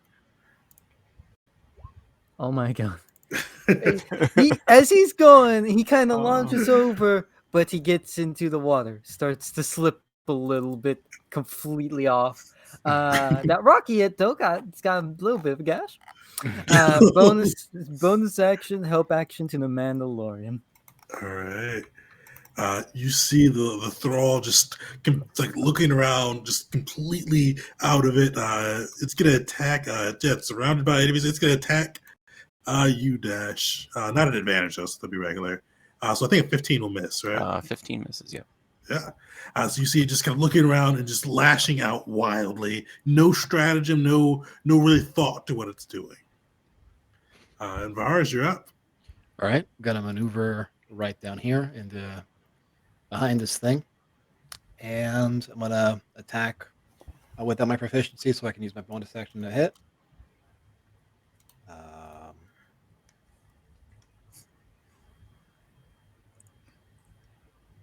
Did that go? Maybe not. Okay. Oh, there we Oh go. my god. Yeah, there they are. Oh. So I guess that's the 3. So Yeah, you get advantage on the first one, so that'll hit, and both will hit. Yeah. and then is this initial one still standing? It's still standing after that first 9. Then 8 towards it. Don't forget your maneuver, because you got your tactical, so you get your signature maneuver each time, don't you? I do, but it's goading attack, so it's Oh, like, it's goading. Okay. yeah. So like not much. That still just- adds to the damage. does it? It does. I think so. Good. Well, do you get? I didn't think you got the D4 with it. I thought you just got the ability. I could be wrong. I've only looked at it once a long time ago. But I think you roll it, but you don't expend it. That's the difference. Makes sense. So all right, let's dial this back a bit because Yeah, so that first one, that 9 with the goading on it would take it down. So you got a second shot. Who you want to hit? that's this guy down here. This guy there. You burn into him pretty badly.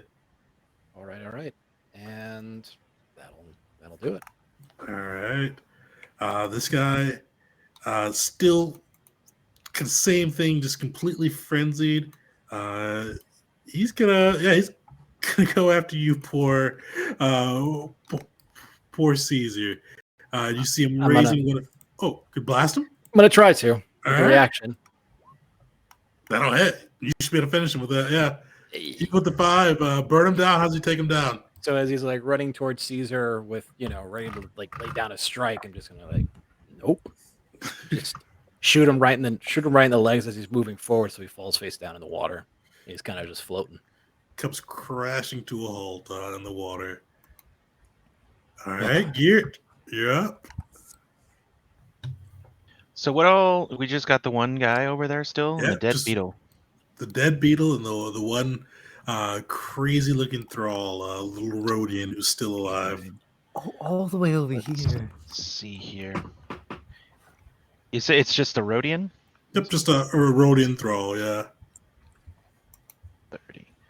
Garrett will cautiously make his way over here and just kind of look down at the guy down there. Just point at him. He's going to let loose a little thing of lightning. All right. Or he thinks. That'll hit. Do. For 9 points of lightning damage. He is barely on his feet. He is 1 HP left, swaying on his feet. As that lightning I thought that would have been enough, but apparently not. And that, I think that's turn. Doesn't really have anything to do with bonus action. All right, Talus, you're up. Just in case, because somebody's poking another dude over there, so to speak. I'm going to give him more temporary HP. Gert, that is. Nice. 90 HP, and that'll be my Not turn. me. After I move 10 feet closer over here, and that'll be it. All right. Dash, you're up. Sorry, I clicked on the wrong button there. So did not mean to draw a random green line on the screen there. So Dash is kind of disappointed. He hasn't gotten to blow anything up yet. So he can throw a grenade 40 feet. So he's going to run up here, kind of behind Geert, and he's just going to throw one of his charges at this guy here. So that will be another dex save. All right. Does it do damage if he fails? He takes half damage if he fails. So he's got 1 HP. Just finish him. Nice. Take him down. How does that look? Oh man, my mouse is going crazy. Yeah, so you just you see over Geert's head like this little half a broken power cell. It's still like sparking and sputtering, like you guys don't know why it didn't blow up yet. And actually, before it even hits the ground, it just pops and just knocks the guy backwards. You could have given me a heads up you were doing that. What's the fun in that? At the end of this, Misa going to take you on to a bar. First fan is on Caesar. Just not one on this planet, right? We'll deal with that later. Anyway, I'll take you up on it. Sure. Well, you guys emerge victorious. You look around the battlefield and just see smoking husk of the beetle and the thralls of the former Republic Dominion Zerk employees who've been forced into its service. And you guys see that door that Galvan mentioned before, that corally looking door at the end of the hallway. But that's where we're going to wrap off. You guys see that, smell the craziness of the battlefield. And you guys actually, what they all mentioned before, you start to feel those tremors intensify. It went from kind of minor nuisance to you start to see dust and the ceiling begin to shake as it grows and grows. Yeah, we'll pick up next, or Tuesday after next, which is like, what is that? The 1st of March. So picking up at the 1st of March with the invasion campaign. We do have a couple of the invasion crew playing Mutants and Masterminds though next week though. So join us on the 22nd, same time. You get to see my new favorite system, which is Mutants and Masterminds, a superhero system. So we're playing at Arcadia. It's gonna be a real Silver Agey, more low stakes game than Invasion. So definitely check us out if you're able to. Yeah, the team pulled through, and tune in next time to see the conclusion, most likely, of the first adventure for the DGM Invasion campaign, or for the Patreon for the first one we put out so far this year, and see how the crew does when they confront Carvas. So till next time, everybody, and we'll be going off.